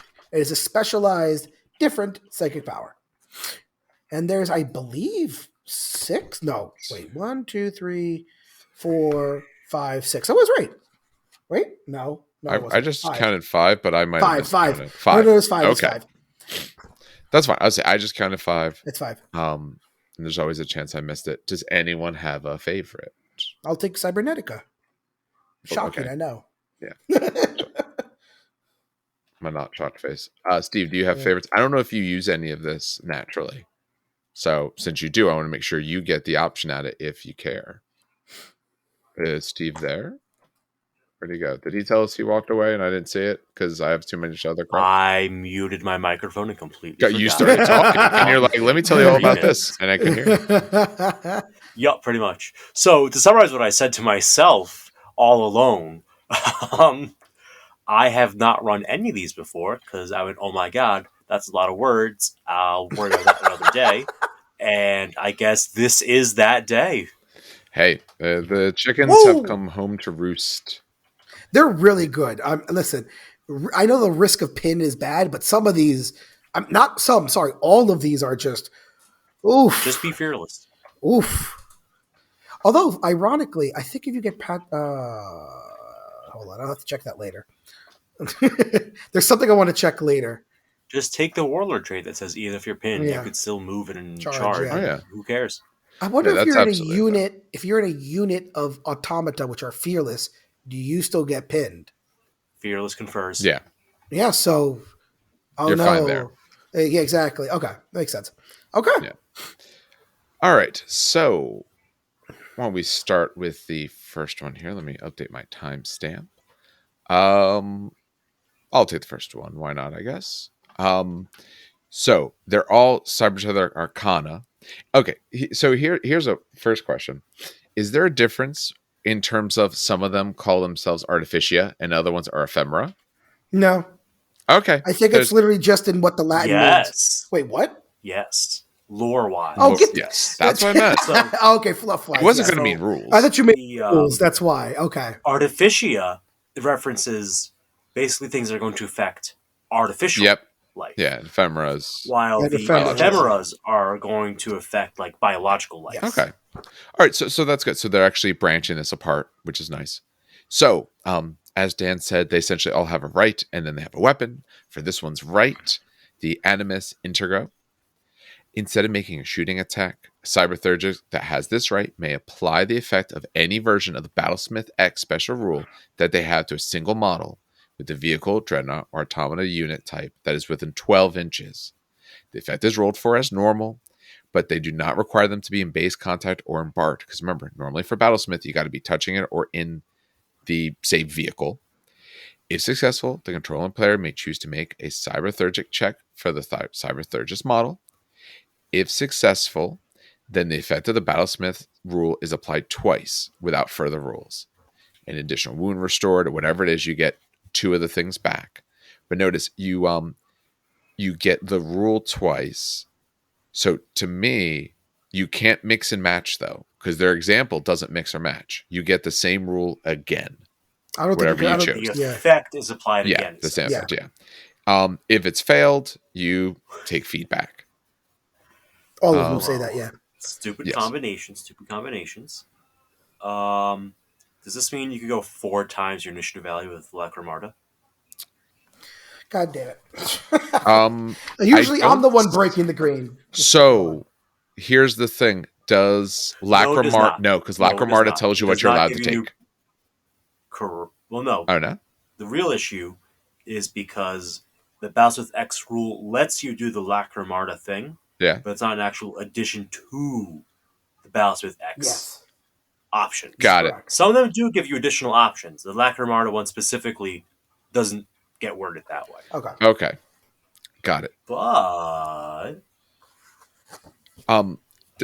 Master Technomancer, so the hacking, you use my ballistic skill thing, works with this. Nice. So you have a 12-inch reach instead of base to base.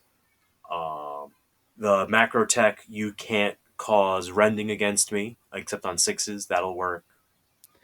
Basically, the other ones seem like they still work. Yeah. The other ones still work. It's just the Lacyraemarta that won't work at the 12 inches. Yeah, so... Thank God. That would have been broken. Yeah, so you get you get Battlesmith 12 inches, and if you make a test, you can get it twice. The same thing twice on the thing, whatever you're looking at. For their weapon, it's an Animus Exindor. I don't know. Maybe that's right. Maybe that's wrong. It's range 12, strength 1, AP 1. It's an assault D6. It's haywire, datagen, and cyberthergic focus. The focus just says before making any rolls to hit, you have to make a check. This is very similar to psychic focus. You have to make a check. You get it. You get to use the thing. If not, take the perils, in this case called feedback, and you can do it attack as normal, just not with this weapon. Remind us what datagen does, because it's been a bit since we talked about it. Yeah, datagen basically means when allocated to a model that does not have automata, vehicle, or dreadnought, or is not a building or fortification, any hits from a weapon with a special rule automatically fail to wound without any dice being rolled, and regardless of this weapon's strength or target's toughness. So basically, don't shoot this at anything that's not a vehicle, dreadnought, or automata. Yeah. That's why it's also strength 1. It literally does nothing to anyone but robots or vehicles. Yeah. Wow, haywire will mess them up. Yeah, D6. You can roll the 1, or you can roll the 6. Yeah. Overall, I mean, again, I would have to spend probably quite a bit more time looking through all the little pieces. So, and now this might be, and this is probably good because maybe someone else who doesn't know this would ask the same thing. All right, so let's say Reductor for a second. Okay, Reductor, I can destroy shit, and Reductor says the particular one that I get, the Cyberthergic, cool. In my army, so my Prime has this Reductor Cyberthergy. You can have multiple Cyberthergics. I knew you were going with that. So I could have a different model that's doing this. So I could still be. I won't be getting the 12-inch bubble with my destructive ability. You will. Oh yeah. Because the destructive abilities. Oh, because it's in the attachment. New effects. Yes. Yes. Okay. So what would happen if it was Reductor is you would get destructive effects at range, but you will lose all ability to heal entirely. Correct. Because that is across it. I like Reductor more now because I can throw one of these guys in. Exactly. And just hex your vehicles. A lot of these get mixed and matched. Yes. Okay. All right. I'm on board now because I'm enjoying that. Yeah, it's really cool. Like the combos in this. Like I said, this is a really cool army to play. It's very different. Yeah. It almost reminds you a bit like Eldar. Eldar, like, you do, what is it? Guide and who are the 2 sets of powers? Doom, right? And they always had like a a good and a bad. You could buff yourself or hex someone else. This is what it reminds me of, kind of stuff. Yeah. Anyway. This is also why when we're entirely done with this, we'll do a sort of overview of all the things that were said and the way the army looks, because it is very, very different. Yeah, it's very different. Dan, you're on to Cybernetica because you want Cybernetica. So this is really cool. I do love this. So first, you have the right, which is called the Cybernetica Exortus. So instead of making a shooting attack, a Cyberthergist with the Cyberthergic right may select a friendly unit with a model within 12 inches, which contains at least one model with the automata unit type, and apply one of the following effects to all the models of the automata unit. So this will affect the entire unit. So there are 4 things you can give the unit as a buff. You can, when making a charge roll for the unit in the same turn as the right is used, roll an additional dice and discard the lowest before determining the charge roll. So you can roll basically 3d6, discard the lowest. Number 2, the unit, not each individual model, ignores the first wound inflicted upon it in each shooting attack that targets it until the beginning of the controlling player's next player turn. Basically, you just simply discard the wound without allocating it to the model. Ew. Yes. Yes. Oh, you have 2 last cannon squads? I'll ignore each. Well, at least one wound from each. Yeah, one out of each, yeah. Yeah. It's really stupid. It is the unit, though, not model. Could you imagine if we did that 4 times? Oh, my God. The unit adds +1 to its ballistic skill for the remainder of the shooting phase in which this power is used. And the most important one, until the start of the controlling player's next turn as the active player, this unit may ignore the restriction against making reactions imposed by the automata unit type. So now you can actually react as a robot in all phases. Now, what's really cool is that this is an automatic. You just boop someone 12 inches. But if you want to be a spicy boy, you can make a cybertheurgy check and you get to choose 2 options to give instead of 1. Yeah.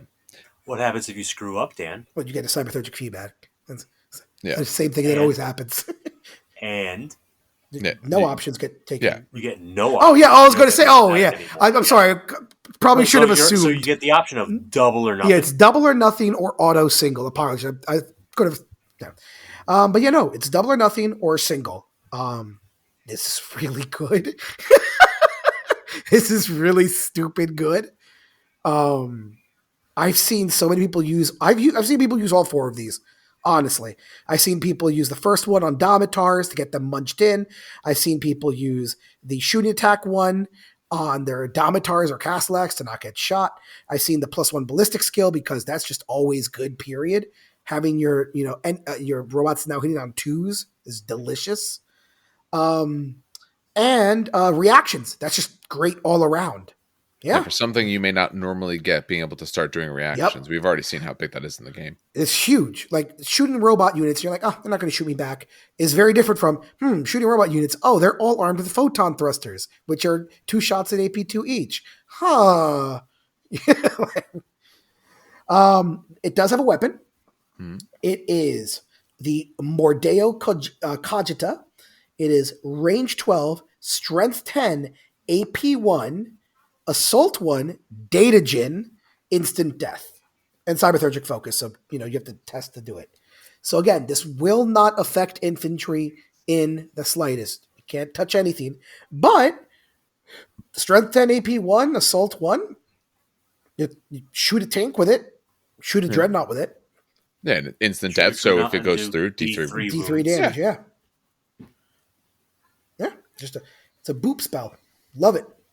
Yeah, this is great. If you're a Cybernetica dude and you're running big boy robots, this is numero uno on the please take spells list. Yeah. Is this the one that that one Dreadnought gets, or no? Are you thinking about Paragon of Metal? No. There's a Dreadnought that gets. Oh my God! No, I think he gets. I think he gets the Integro. Oh, you're gonna make me look this one up. Oh my God! I am. You could look that up while you go on to the next one. Yeah, run us through the next one. Yeah. So the next Arcana we got is Ephemera Incursus. Really quick, was he Salamanders or was he? Yes. Okay. Yeah. So for our first thing, our right is going to be Ephemera Perfidiae. Instead of making a shooting attack, a Cybertheurgist with its right may select a single enemy unit within 12 inches that's entirely composed of vehicles or automata. You may immediately make a shooting attack as if you control the unit, and it may target any unit that's an enemy unit by you, and it's made of snapshots, so 6 only, no blasts, or Wall of Death on those flame weapons. Yeah. A Cybertheurgist may choose to make a Cybertheurgy check, and if successful, you may use the Cybertheurgist's BS instead of making snapshots. If the check is failed, then you take feedback and no attack is made. The enemy unit that makes a shooting attack with its right, may attack normally in its controlling player's turn, and gains the Hatred Cybertheragist's special rule for the rest of the battle. Hey, look what you made me do. It's really I love that. I love that.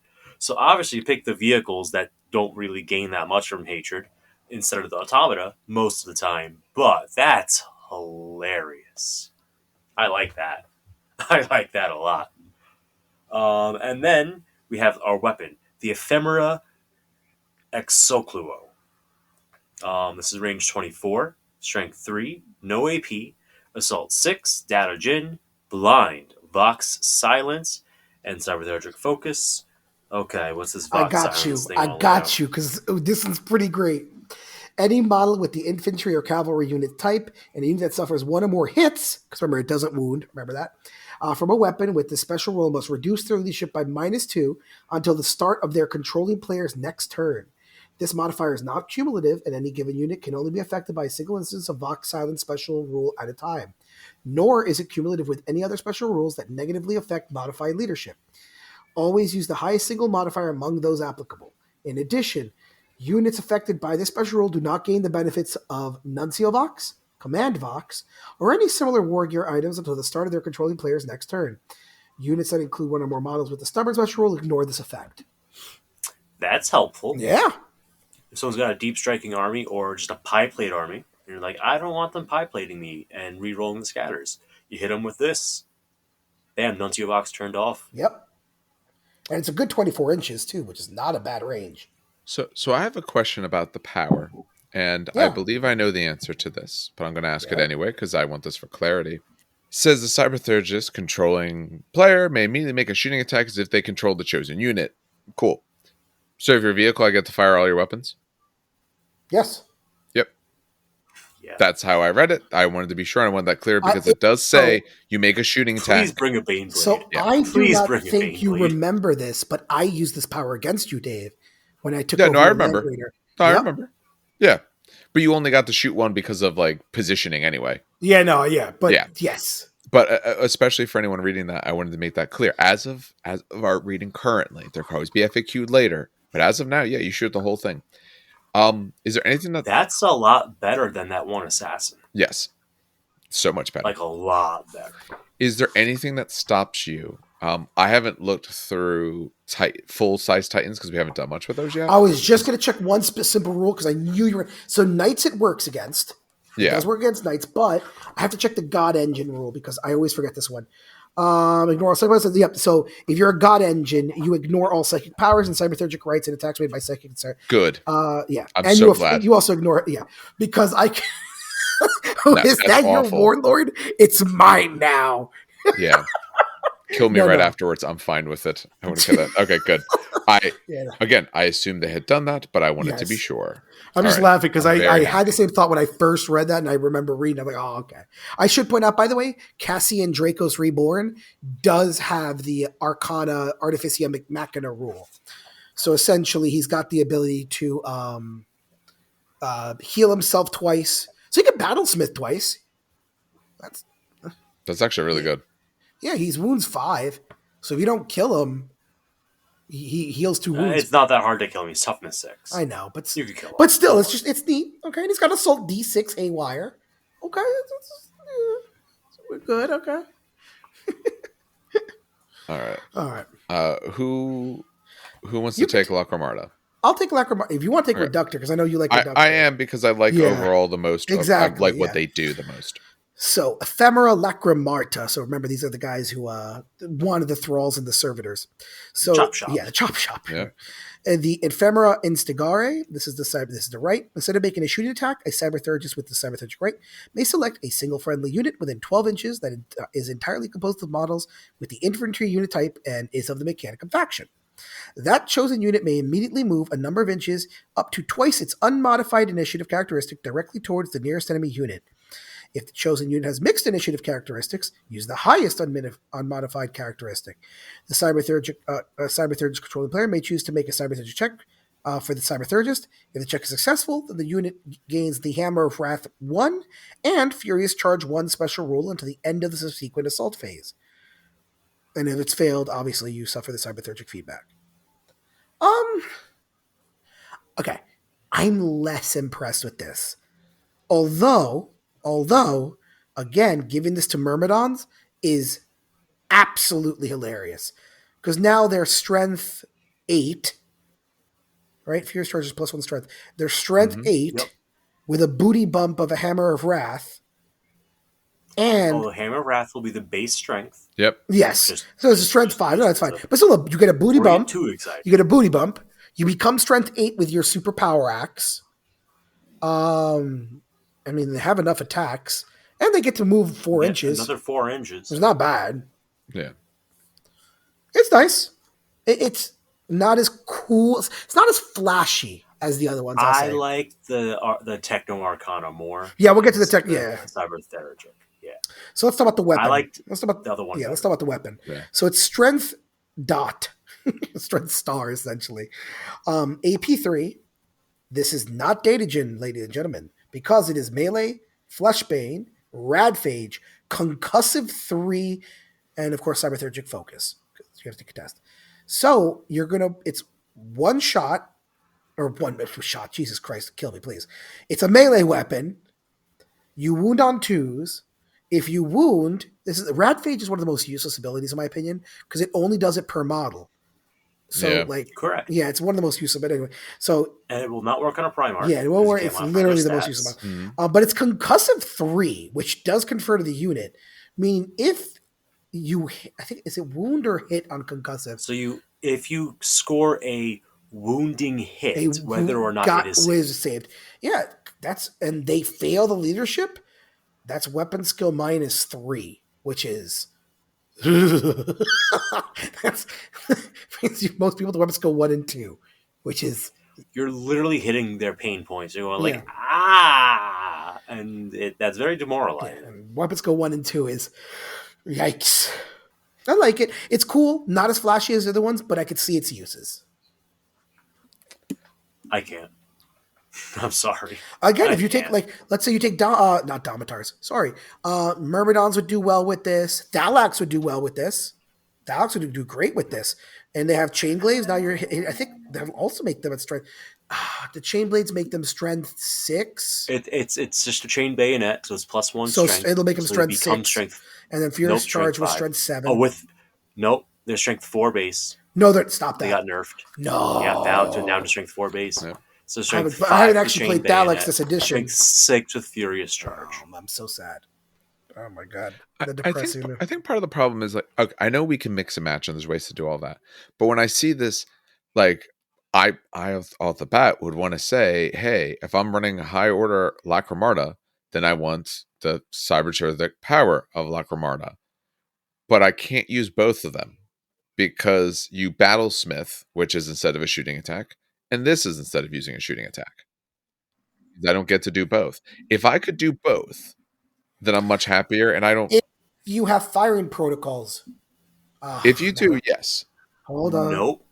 Check the FAQ on Battlesmith, Dave. Oh yeah, Battlesmith. Oh yes, I forgot Battlesmith. Yes, you do not get it. Doesn't matter who firing protocols replaces all. What are you doing? Change for sentence 2. Yeah. Blah blah blah blah blah. So stupid. Oh my god. The model that attempted the repair cannot shoot any weapons or use any other abilities that will be used instead of making a shooting attack. That's so dumb.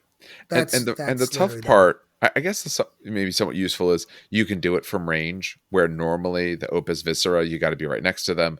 Here it's from range, but your Lacyraemarta leader has this, which means he's only using one or the other. So they should have just made the Lacyraemarta ability for the higher order work from 12 inches away and give them some other ability here. I guess because the high order one works on allies. Yeah. As long as you are, that high level ally. Yeah. But you need to be base to base. Yeah. And you have freedom of movement with the other one. So they are different. Yeah, they just feel way too extremely similar. That's the problem. Where you ask, why are these not just rolled into one thing? Yes. Or differentiated enough, they're close enough to be doing the same thing that I don't feel I need to do both. But I will have both, at least on one model. It's the kind of thing of you're probably not if you're playing Lacyraemarta, you're happy with the one guy with it, and then take something else. You don't want more of it. All right, we got one left. Let me put my timestamp. There it is. And let's see if I read through this one. It is pretty funny. Again, I'm not sure if these guys are that great, but it's funny. Sorry, I need to be there. There it is. So this is for Artificia Reductor. This is Porta Fractus. Instead of shooting, so remember, their normal ability is instead of helping, I can hurt something instead of my shooting attack. Or they could do this. Broken door. So it's another case of where I'm only getting to do one with, say, my Primus. But what I'm doing here is very different. I can select a building, fortification, or enemy unit with the transport unit type that has an enemy within it. And it has to be within 12 inches of the Cyberthurgist. You then make a Cyberthurgic check. If it's successful, the enemy unit has to emergency disembark, and then they take a pinning test. If you fail, you take feedback, nothing happens. But you can take people out of their vehicles. Yep. You cannot target flyers, super heavies, knights, or Titan unit subtype. That makes sense. Nothing too big and crazy. The flyer one hurts me, though, because that would be super, super hilarious. I understand why they did it, and I agree with that. That's just for play. But that's that would have laughed. There's a unit cruising up in a Spartan that you can't touch the Spartan or want to be able to get to the softer bits inside. I'll make you disembark, maybe pin you, and now I can shoot you. I think it's hilarious. Again, yes. I don't know if it's great, but it's hilarious. Oh no, that's really a good ability. Yes. You disembark and then your Thanatar with a giant plasma mortar goes, "Oh, hello." Yeah. And what's nice is it plays very well with the Reductor High Order, because if you don't happen to have a transport near me, but you have another vehicle, I have an option. I can hurt that. If you have a transport with someone in it, I can get them out, or I can hurt it if I want. So the two of them, unlike the Lacyraemarta, where it feels like they're fighting one another, here you're just getting different things that you can do, and one of these options from the list will be good for you. I love the weapon. Yeah, for the weapon. Yeah, Manos Ruinous. It has rules that I'm concerned about being there, though. So I'm not going to get too excited. All right, let's see. So Manos Ruinous, which as soon as I read this, think Manos Hands of Fate. But Strength 10, AP 1, melee, Datagen, so can't hurt you if you got fleshy bits. Armor Bane has Exoshock 3-up, so if I get through on a 3-up, cause you more damage. Is unwieldy. It is cumbersome, which means one attack. Yep. One attack at weapon skill 1, initiative 1. Yep. Which means, though, you're hitting the vehicle on a 50% chance, because the vehicle is also weapon skill 1, yeah. Yeah.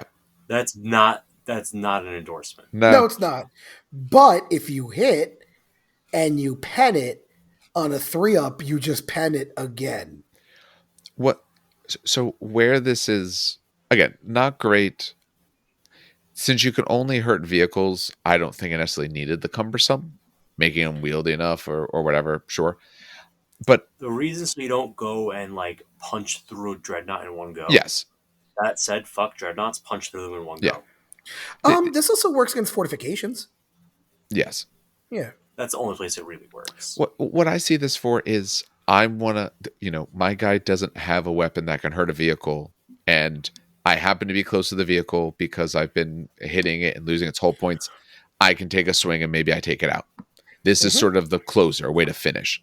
So that way I don't have to worry about, can he hurt even a Land Raider is not necessarily great with this, but can he hurt, something with an armor 12 on it? Well, hey, at least now I got a shot at it. I can try to finish off vehicles. It at least fits with what they want to do, which is harming vehicle style units. Okay, yeah, I know they can hurt buildings, but I don't bother with destroying buildings. I don't care about any of that. But at least I can still go against vehicles where it doesn't feel so crazy, but I don't think it needed cumbersome. Do these guys get that many attacks that needed cumbersome? No, 2 is the base. Yeah, 3 if so you give 2 on a 3. Yeah. If my whole point is I'm good at taking down vehicles, let me get my 3 attacks.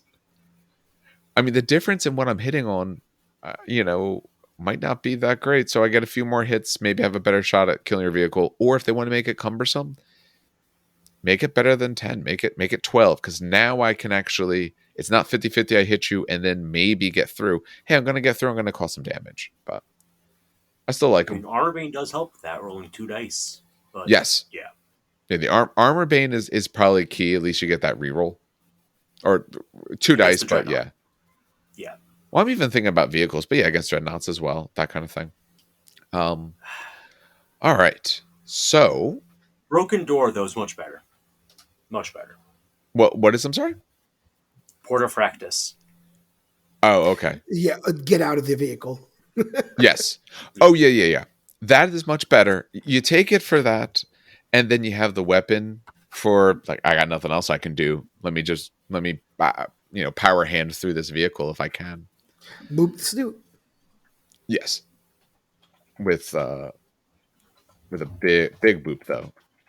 So, I think we're on to overall sort of closing thoughts for where we are now, just because amount wise, some of the next stuff, what it's going to take forever. even if we recorded it now, we wouldn't release it in the same episode because there's too much information. People need a little time to digest all this. So why don't we have a little bit of closing thoughts related to what we've read, what we've talked about tonight? Question for Dan. Yeah. What units, we know of the High Arcana are only for the Abiant and the 0 to 1 HQs, yes. The 2 of them. Who gets Cybertheurgy?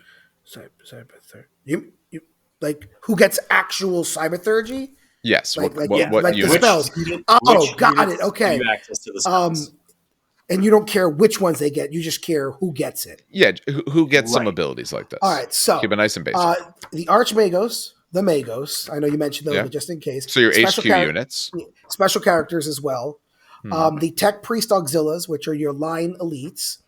You have your... only if you upgrade to a Magos Auxilia. Yes, but listen, I'm just looking at the units very quickly. Okay. If I'm not mistaken, that's it. No, there's definitely one more. Hold on. No, I think that's it. The elites and the HQs are the only ones. Let me check. Okay. Give me a second. I'm just gonna. So yeah, your tech. So basically, your Tech Priest blobs and your Tech Priest bosses. Yep. Yeah, makes sense. You need to be a Tech Priest to do this. Yes. Unless you're the Myrmidon boss. Okay, got it. So that's potentially 7 units in your army? 5. 1. Well, are we including special characters or no? 4 elites and 3 HQs. Wait, why do you say 4? Oh, because you can take 4 elite slots. Yeah, exactly. Okay, got it. 10 if you take Macrotek. Yeah. 4 in elites, 6 in the troops, another 3 in the HQ. So that right there is what? 13? 13. That's a lot of magic. Cool. So yeah, if you want to play the magic powers a lot, those are the units to let you do it. All right. Yeah, thoughts? Yeah. I know the least about it, so maybe I'll go first very quickly through this. There's a lot. It is definitely dense. If you are starting with this army, like I said, we'll go through the units. What at least works nice is for all the rules we discussed. Warlord trait, that's on one thing. Your advanced reaction is actually very nice and simple. That's not too complicated. For all the rest of this, for the almost hour or so this will be, because the recording's right now in 2 parts, so I don't know the exact time. What it really boils down to is one model gets the main part, a few models get to cast your spells, and some of those high orders affect other units. A lot of them, though, kind of affect that guy, his unit maybe, and he gets to do some cool stuff. So there's a lot to it, but it's not necessarily so crazy to keep up with. Like if you're running Myrmidons, you can look at that. Hey, it does some very nice things for them, nice and simple. I think it feels more complicated, I believe, than it is. Okay. The best example I can give, and I'm stealing this from someone else, by the way, who told me. You know how Custodians in 40K have 37, I think, stratagems? Sure. How many of you are going to use in an actual game? 32. Not all 37, maybe 6. Maybe 7 in total of the same ones. right? You are not using all 37. One, because you did not take all the units to use all the stratagems, but two, not all the stratagems are useful. So this isn't, it looks overly complicated. You have a Magos that then chooses a right, but then that, changes your army, but then he could choose powers. It looks all complicated. But if you're taking a Myrmidon cohort, you're not going to take some powers that do nothing for you. If you're taking Cybernetica, you're not going to take powers that work. If you have no robots in your army, I am like, for example, my Myrmidon army, I have 0 cybernetic units, other than like the one Thanatar that's being babysat by a Dominus. I think that's the only cybernetic. You know what I mean? Like, so you won't take certain things, even though you have that many options. I just like the fact that you have those options to do that. Yeah, if that makes any sense. No, it's nice, and especially once we kind of go through the discussion of how few models overall can take Cybertheurgy, there's a lot of choices. And yeah, you can do some mixing and matching, of course, but it's not like it's all these units. You're not going to have, 7. You're not going to have all 5 that you're going to be worrying about. You're probably going to have one main. Maybe you'll have another. So, pick the 2 that you like the most. Pick the one you like the most. Start with that. Then maybe you get one more. It's much more manageable the more you go through it, but it will take a while to go through it. Yeah, honestly, and I'll be in practice, since I played a lot of Mechanicum, I played a lot of games. At most, I've had 2 to 3 people with cybernetic powers. Because you need an Archimagos, obviously, and I'll take 1 to 2 Magos Dominus. So at most, you'll have 2. I haven't used the Tech Priest Auxiliary yet. 1, because I don't own the models. But 2, it doesn't flip my playstyle, but... it's like the one thing that you could kind of do in plastic. It's the only thing. Actually, hold on. The Archimagos you can do, because you could steal 40k Tech Priests. You steal Engine Seers to be your, the Thralls. The Thralls can be literally anything. That's the hard part. No, it's the Server Automata. Yeah, it's that's the hard part. Yeah, it's the Automata. Oh, yeah. But yeah, no, it's literally like... I at most have 2 to 3 people with cybernetic powers, and they're using it every turn. Like, they're really good. I have pinned myself though before. Thankfully, usually the pinning happens in a unit that has an automata and it's fearless. But it has happened, and I'm like, thank God this happened in this unit and not in my Myrmidons. And that's all right. I mean, there's a downside. That's okay.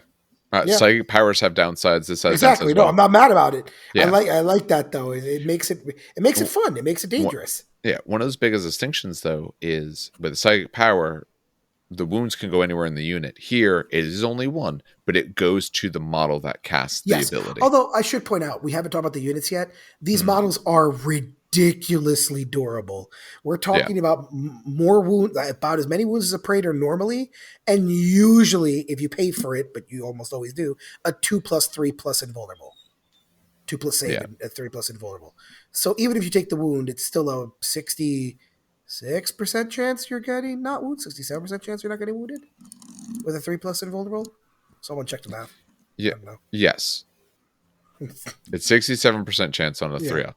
Yeah. All right. Steve, any other thoughts you have before we close it out? Well, I found this very helpful to finally go through and learn a little bit more about, because I did not know enough about this section of the book. I went, you know what? I have my 2 units I need. I'm going to focus on that.